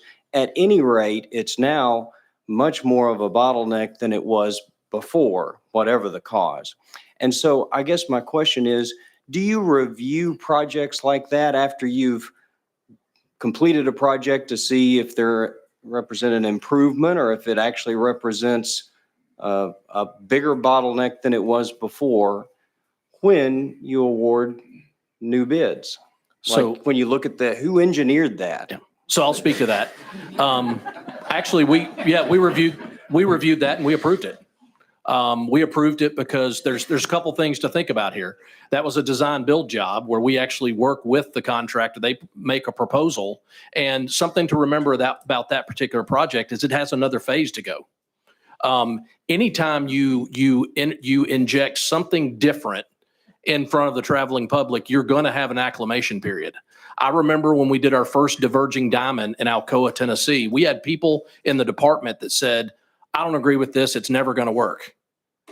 And we had drivers that were confused. It's now one of the most highly functioning intersections in the state, and we've put them in all over the place. It's the same thing about roundabouts, self-included. I used to be a fairly anti-roundabout. I thought it was just an excuse to put landscaping in the middle of a perfectly good road. But the reality is drivers adapt to that, and they are very safe alternatives to intersections where left-hand collisions or right angle collisions from left-hand turns are extremely unforgiving. So one of the things we have to make sure we do a good job of is explaining to the public, to your point, how that is going to be different. But yes, when when it comes to the engineering of a project, we're engaged in that from the beginning, whether we design it in-house or in that case, it's a design build job. We actually approve that. We approve that design and feel like once the entire build out of that corridor is done, it's going to function better in the future. Thank you. Yes, sir. All right, next on the list, Chairman Williams. Thank you, Chairman. Thank you, Commissioner, for being here. I'm a little, I have so many things going through my head, but initially I would say National Lampoon's European Vacation is probably the reason why we all hate roundabouts. But I don't know why I can't get it out of my head, but you know, there's Big Ben in the Parliament. But the question I had, to go back to aviation related stuff, I wanted to say, first of all, very unique in what we have with TDOT Aeronautics. That division there is I guess I'm one of the few people that deals with them. Phenomenal group of people. Their ability to do that. My only wish is that they could manage the Big Five, because the FAA right now is terrible. And they're doing a phenomenal job. I think I'd be remiss if I didn't say what a great job that his team is doing there. I will say, back to aviation though, this body did 3 years ago, I think, a little over $50 million recurring we invested, because we heard from our Big Five airports about the need to have a recurring revenue stream. I think it was stated that we didn't do that, particularly because it allows them to draw down more of those federal dollars that Leader Lambert was talking about. Those in excess of $55 million recurring was extremely important to the Big Five airports in order to do that. I think a lot of the success that you've seen, particularly in Nashville, because the influx of tourism and travel there is in great part to our ability to be able to draw down those funds. I think it's important that we continue that. My only concern with that is $55 million recurring 3 years now not enough? Is that maybe what the question might be? Yeah, it's not enough. Yeah, and so it'd be interesting to know what that might be. The purpose of this group really is to kind of do a backwards look. I will say, though it is important, though, I suspect that Aeronautics Division is also talking to them about, several years ago, we made an investment in order to do a direct flight to London. I was one of the people that was very suspicious of whether or not that would happen, whether the benefits of there would be great. If you talk to ECD, they say it's phenomenal. So, and so I stand corrected on that. I do know that Aeronautics is also looking at the possibility of extending a runway at MNA for a direct flight to Japan. Our governor's over there right now. I think it's a really important part that we should be looking at as it relates to ECD and the investments, particularly that Chairman Baum referenced yesterday, about $550 million new dollars, or $1 billion new dollars of investment in the states. I think that would be an integral role of how much money we actually seek to gain as it relates to the state. And so, that being said, with the federal shutdown and the challenges associated with that, you and your staff came to my office. You talked to me a little bit about it. You being at the helm for the first time as it relates to federal dollars, I was hoping maybe that you could share with this body about what you plan on doing and what that process looks like going forward as it relates to those federal dollars, and how you might see the federal shutdown impact us going forward, particularly since in no other department of state government do we, maybe except for healthcare, do we rely so heavily on federal dollars as it relates to delivering roads. So appreciate that, Chairman. There's a lot there. I think as far as what we plan to do, the best thing that we can do is perform with the dollars that we have, and we're we're doing that. We're showing what a state DOT can do with the dollars when they're made available to them. But more specifically, one of the first trips I made when I got this job was the US DOT Secretary Duffy and his staff called all of the CEOs of all the states to DC to meet with them to talk about priorities.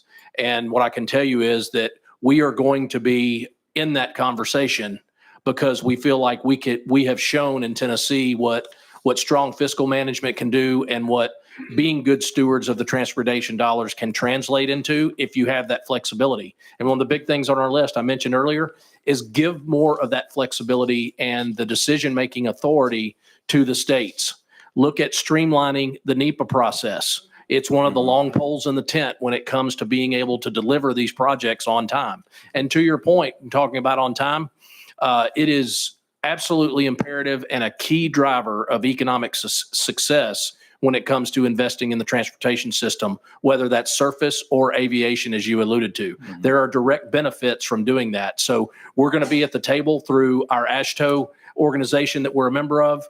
I currently sit on one of the boards. We have staff members throughout our agency that sit on all those various boards. I make it a big point to our staff that if you're not at the table, you're not getting to eat. And so I think what we need to be able to do is show at a national level what we're doing in the state of Tennessee to make transportation what it can be for the citizens we serve. Okay. Thank you. I will back to the P3 partnership, what we're doing there. Obviously, as we try to add people as it relates to those projects, Chairman Baum did reference this a little bit earlier, but I don't know if statutorily it's a requirement or not, but this General Assembly has acted where we didn't want foreign businesses to purchase property in the state. We've kind of led the nation a little bit in that sector. I guess my question is there a clearinghouse or a discussion with the Treasurer's Office or the Comptroller's Office about any of the concerns for those international companies or countries which may be involved in these P3 partnerships to ensure that we aren't getting in a long-term relationship with somebody that's not necessarily has our best interests at heart? Yes, sir, Chairman. As a matter of fact, and we have our legal counsel, she's somewhere, she can correct me if I'm wrong, but there are provisions in the legislation that was passed that require that there be a clearinghouse for exactly what you said, and that I'll call it the bad actors list on the federal level are not allowed to participate in those activities in Tennessee. Okay. Thank you. Thank you, Chairman. Next on the list, Representative Capley.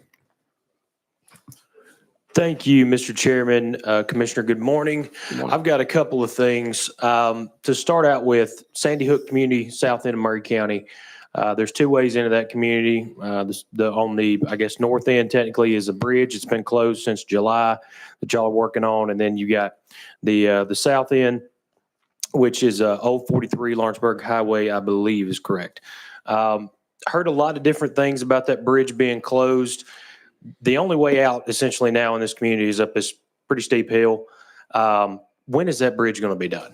I've heard fall of next year. I've heard so there is a long history with that particular bridge. I'll get the latest information and get with you specifically about that. I don't have that in front of me, but I will get you that information. All good. I appreciate that. And, if that is going to be later on in the next year, I would just ask that y'all please work with Murray County local governments and get some special attention to that, especially when we get snow and ice. So that would be great. I know y'all do that. My second thing, and I don't know who's controlling the Jumbotron up there, but the June Lake situation, 65 North. There have been times that I can go from my house in Summertown and get to Memphis, which is 110 miles further than Nashville, or Birmingham, which is 100 and something miles further from my house than Nashville. I get there quicker. That right there, in my opinion, has made the problem 10 times worse. The bottleneck is not now, it's not from Columbia to Brentwood, it's from Columbia to Broadway. It's terrible. What are we doing? I really appreciate the question. Yes, because sir. So for the longest time, one of our approaches, we're a pay-as-you-go state. We pay for projects when we can, and obviously we can't afford to address an entire corridor. June Lake is the poster child for what happens when you think that an interchange in and of itself is going to fix something. Okay, so when Spring Hill went after a grant to get that project and they were successful, TDOT put money into that. Okay, so you get a grant. One of the things we have to do whenever we touch the interstate is we have to do an interchange access request. Okay, or interstate access request.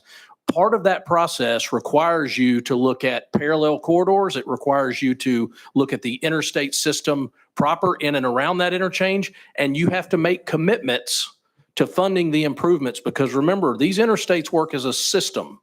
There was a lot of political support behind that grant. Okay, a lot of people saying we need this interchange. Well, what we did, we put that interchange in. We did not follow through with funding those other commitments on 65. So what you see on your screen right here is before the June Lake interchange was put in. There it is today. So you are exactly right, which is why we have changed the way we focus on prioritizing projects in Tennessee since I became chief engineer. We are going to look at corridors versus just taking our fingers and toes and plugging them in the dike. Because what you do is you just move the problem somewhere else. So we have 4 what we call PELs. They're planning and environmental leakage studies going on all over the state. One of them is I-40 West corridor in Knoxville. One of them is I-65, which includes the interchange you're talking about. We're looking at 24 in Chattanooga. And the reason we're doing that, and we're looking, of course, at I-65 here, the I-24 as part of the choice lanes. Interstates operate as a system. If you just treat one symptom, if you just address the local traffic in June Lake and coming out of Spring Hill, you haven't cured the disease. You just took that traffic and put it on the interstate between 2 system-to-system interchanges, and it didn't address the issue. It just moved it to a different place. So our process going forward is to prioritize these interstate corridors to address the situation up and down. With the amount we're growing in Tennessee, if we continue the old way of just addressing it piecemeal, we're never going to solve that problem. We've got to look at the interstate as a whole. So I'm happy to tell you that we are currently in that process on I-65. But just to give you as a matter of scale of the improvements we're talking about to cure the disease, we're talking about hundreds of millions, maybe even billions of dollars. So it goes back to how we fund transportation. But we are in a position, I would submit to you as your commissioner, that we have to have that conversation if we are going to solve those transportation problems, because one interchange here or just addressing local traffic is only going to move the problem somewhere else.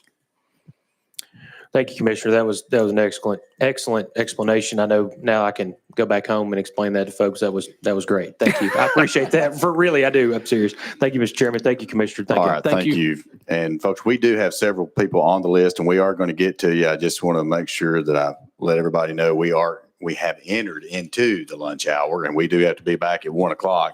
So just keep that in mind as we get to you. Just keep that in mind. And again, I'll ask our presenters, please keep the questions if you can just answer it, and let's move on. All right, let's move. Next is Representative Shaw.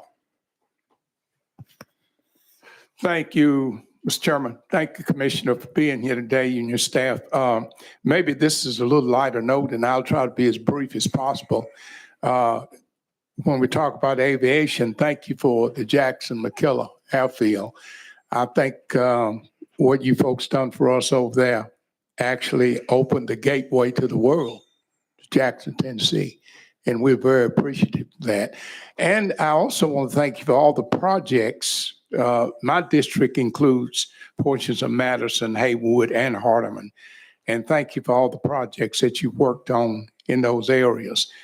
Briefly, has there been any discussion about what might happen with Highway 76 connecting Somerville to Brownsville, adjacent to I-40, because that area is right in the Blue Oval area? Is there any discussion on that? Thank you for the question. Just at a very high level, frankly, the discussion has been in and around what to do about the additional improvements that need to happen with Blue Oval as a result of their production and when that's going to happen. You heard Joe talk about it in his comments. I actually, it's timely. I had a discussion with ECD and with the Mega Site Authority as recent as yesterday about bringing forward to the table to try and get some finality to what their plans were as far as production. That's really a key piece of information we need right now to be able to move forward. Thank you for that, because I know that from what I understand, once they in full force, it's going to be a mass group of people in and out of Blue Oval. And I know the 76 highway and of course the 179, all of that's going to be a big connection. And I just wondered if there had been any discussion on what would happen once all that gets into place. But since that's a little way down the road and we are in the lunch hour, I'm going to thank you for being here and thank you for your answer. Thank you, sir. Thank you. Leader Camper, you're recognized. Thank you, Mr. Chairman. Thank you, Commissioner, for being here. Question on page 5. I'm gonna be on 5, 6, and 7. On 5, you talked about the 100% where we are really doing great about completing projects. Is a lot of that due to the law we passed that allowed you to change how we design and get projects in and out quicker, faster?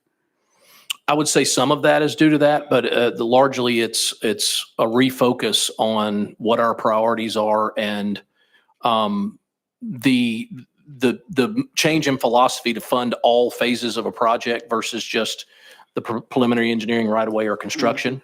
And it's really generated focus. But alternative delivery, as you alluded to, that has helped us. All right, thank you. On page 6, where you talked about the state and federal dollars that comes into the state, you made reference to some of the other states and their ratios. Mhm. I'm curious, with respect to those states, are they pay-as-you-go states like we are, or are they bonding their projects? What are they doing with their projects? It's a combination. They are not pay as you go, but they have varying mechanisms for how they pay for their facilities. And just as an example, Florida does a lot of tolling, but every state has a little bit different way that they generate revenue for transportation. All right, thank you. And then on the next page, we talked about Ford and Blue Oval City. I remember when this project was first started and we appropriated all the funds and everybody was really excited about it, and we still are.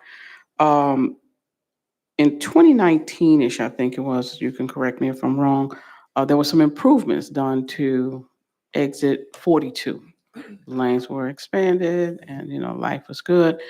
And there was a small business after that, bought property, was about to build a travel center.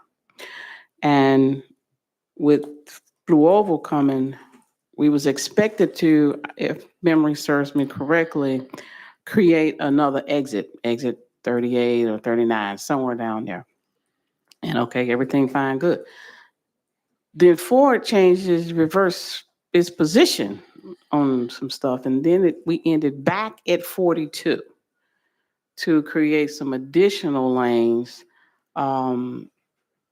That had a huge impact on that small business.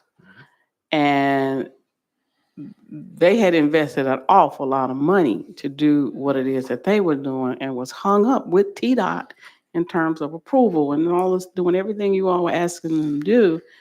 And eventually, and you can correct me if I'm wrong, I'll be curious to know, TDOT ended up having to acquire some of their land in order to do the expansion that we needed to accommodate Ford. So could you give me a status on any of that, the impact on that business? I mean, it was just horrible in my opinion, and I understand why we needed to do it, but it was Ford that reversed course. And so now it's put the small business in a very tough situation. So if I may, Please. speak. Yeah. So that's what I was alluding to earlier when I actually reached out to the Mega Site Authority as well as ECD this past week because the lack of clarity with plans from Ford, and they have put out some additional information, met with them last week. But to your point, Leader Camper, the state has made significant investments in Blue Oval, and there are impacts to property owners there, which we take very seriously. So we are doing our part to, I can assure you, to push to get Ford and all of the players to the table to find out what are the plans going forward. Because the public, acquiring right away is a very sacred thing. We take it very seriously. Folks need answers with regard to what the time frame is. So what I can assure you is that as long as I'm in this role, we're going to continue to push to get those answers and make sure that we know what their plans are. Because you mentioned Exit 39, that is still on the table. We pivoted to addressing Exit 42, as you mentioned, as well as State Route 222. But what Ford is telling us now is they still see the projected traffic numbers that necessitated the exit at 39. However, we have spent $150 million of the $200 million addressing existing facilities. So my question is, where does the balance come from? We did this at your request. We've got to have a conversation about that. And that's where we are currently. Thank you. Leader Camber. Thank you, and I appreciate that. And I think, what I heard from, I'm sorry, Joe. Name is escaping me. That the department was expecting to come back to us for some additional funding to, in fact, achieve whatever their goals are, whatever it is we're trying to do. And that concerned me when I heard you say that. And I wrote down, okay, well then how much? Now how much more? What else are we going to be asked to do? And at the same time, I think that, and I think Ford, I drive a F-150, okay? I love my Ford. But at the same time, our small businesses are being impacted by this, and I don't know what we're doing to help them. And they want to come back with some additional dollars that we have to consider. And I think that we are so deep into this project, it'll be very difficult to say, no, we're not going to do it, or we're not going to do, Exit 39 anymore. So I think we deserve some answers. And I think we deserve some more, thoughtful strategic planning, around this issue. And I can't wait for the first lightning to come off. I might trade my onion and get that one. Who knows? But I'm concerned about that, and I wanted you to know that.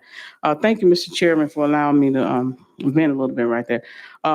So offline, when we leave, when this is over, I would like to talk to you about on I-55 coming from Mississippi. Exit, I don't know the number, I can't remember, but it's State Route 175 exit, Shelby Drive there. It's been some concerns brought to my attention from the residents in the community there. So can we talk about that after this? I won't eat up any more of anybody's time. Absolutely. All right. Thank you, Mr. Chairman. Thank you, Commissioner. And congratulations on your newfound position. And I can assure you, we're going to stay on top of the Blue Oval from our standpoint. I believe it. All right. Thank you. Representative Reeves, you're recognized. Thank you, Mr. Chair. I'll try to keep this short for the committee. We had talked a few minutes ago about leveraging federal dollars along with our state dollars. Can I ask you about leveraging local dollars? How does TDOT prioritize projects where local governments are willing to take or make major contributions? Appreciate the question. It's a great one. We should have mentioned earlier, it was one of the I think on one of the slides, the statewide partnership program is the vehicle we have where locals can come to us.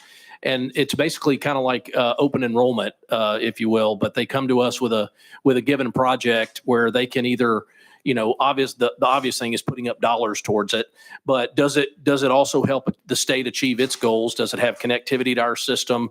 We look at all the priorities that we normally would look at with ranking one of our projects, and then look at what they could bring to the table, and then rank those against other projects that are submitted by other communities, and then overall look at how many dollars we have, and then make decisions about how many state dollars we're going to put into that project. One of the communities you represent has been one of the most aggressive with regard to being part of that statewide partnership program and has brought a lot of money to the table. That is what we talk about when we talk about leveraging. If we were to do, Mac Hatcher comes to mind, if we were to just be the sole funding source for Mac Hatcher, there are a lot of other facilities across the state that would rank higher with regard to statewide significance, although it's no less important to the community of Franklin. So we look at those on a case-by-case basis. I don't know if Preston, I know we were short on time. I don't want to belabor the point, but we have a process for ranking those projects. Representative Reeves. Yeah, just real quick. And I wrote down something you said earlier. You said, if you're not at the table, you don't get to eat. And I'm glad you brought that project up, because we've got 2 submissions for Mac Hatcher where the city's willing to fund half of the project and basically double the state dollars. And they feel like they've brought the entree to the potluck and they're not able to eat. So we'll talk about that offline, but I appreciate that answer. Absolutely. All right, thank you. Next on the list, Representative Sparks. Yeah, thank you. I've got a request from my mayor. I think Mayor Esther Reed out of Smyrna sent you a list about the choice lane and potential interchange right there at Rocky Fork Road. Smyrna's kind of done its due diligence with that road being improved. And I'm hoping if you could respond to her when you have time later this week. We speak of public-private partnerships, and you see the BNA tunnel. Have you visited Vegas to see the loop there? I have not visited Vegas. Some of my staff has, and Joe here has gotten a very immersive tour. What is the potential of expansion for something like that to something like Rutherford County, Smyrna, Murfreesboro? We're historically the fastest growing county in the state. I mean, just this morning, Dr. Baum and I were late getting in here. The help truck drivers have just been awesome. And to help that, they've even helped me a few years ago. And I'm always reminded of Commissioner Shore when we first got up here. A few of us, we did a tour. In fact, it'd be great if you could come tour Rutherford County and with y'all's. I guess you've got a bus over there at the main headquarters. And he shared a story with us. And he said they had a help truck driver. The salary is only $23,500. And he said that man, he was killed, I believe, on I-40. He said he gave his life for $23,500. And I know y'all been pushing for raises and stuff for some of that. But I just don't think the choice lanes are going to be the problem solver for our county. We're dealing with this all the time. I've been going down Murphy Road helping a nurse whose car keeps breaking down, and the traffic from the Laverne to Una area is just off the rails. You got people driving in the 3rd lane or the center lane. You can't get Metro Police on the phone. 862-8600, call them and you'll be on hold for forever. Okay. Your challenges are enormous. But if you could maybe look at a tour of Rutherford County and get our leaders and just look at that. Smyrna has done, in my opinion, their due diligence. I know you're familiar with the project, and I know that other folks have questions. So I'll listen to your response. Yeah, so let me speak to first the Smyrna. Smyrna, they did send us a letter, and that's been entered into the official record as a comment for the P3 job. So there's a process that has to go through to all those comments have to be brought in. So that's the reason why they haven't gotten a response from us yet. They will be getting an official response. And they have been great to work with. They are a community that does their due diligence. We look forward to working with them as part of that corridor. As far as tunneling or the choice lanes being the solution, I think that with the tools that we're given, that is just like the SMART corridor before it. We're going to use whatever tools are available to us to address the issue. I do think, and I would like to spend some time with you and show you some of the results of some of the managed lanes across the country and the success that they've had. It seems a little far out there right now with waiting on it to get here, because I have traveled that corridor a lot and it can be frustrating, but I would say that let us spend some time with you and show you about that project and what we think it could do. All right, thank you. And Commissioner, thank you. Thank you for your presentation. Thank you certainly for answering all of our questions, all of your team. You all did a great job. And with that said, without objection, we're going to go back into session. We're back in session, and we stand in recess until 1 p.m. today. Thank you all.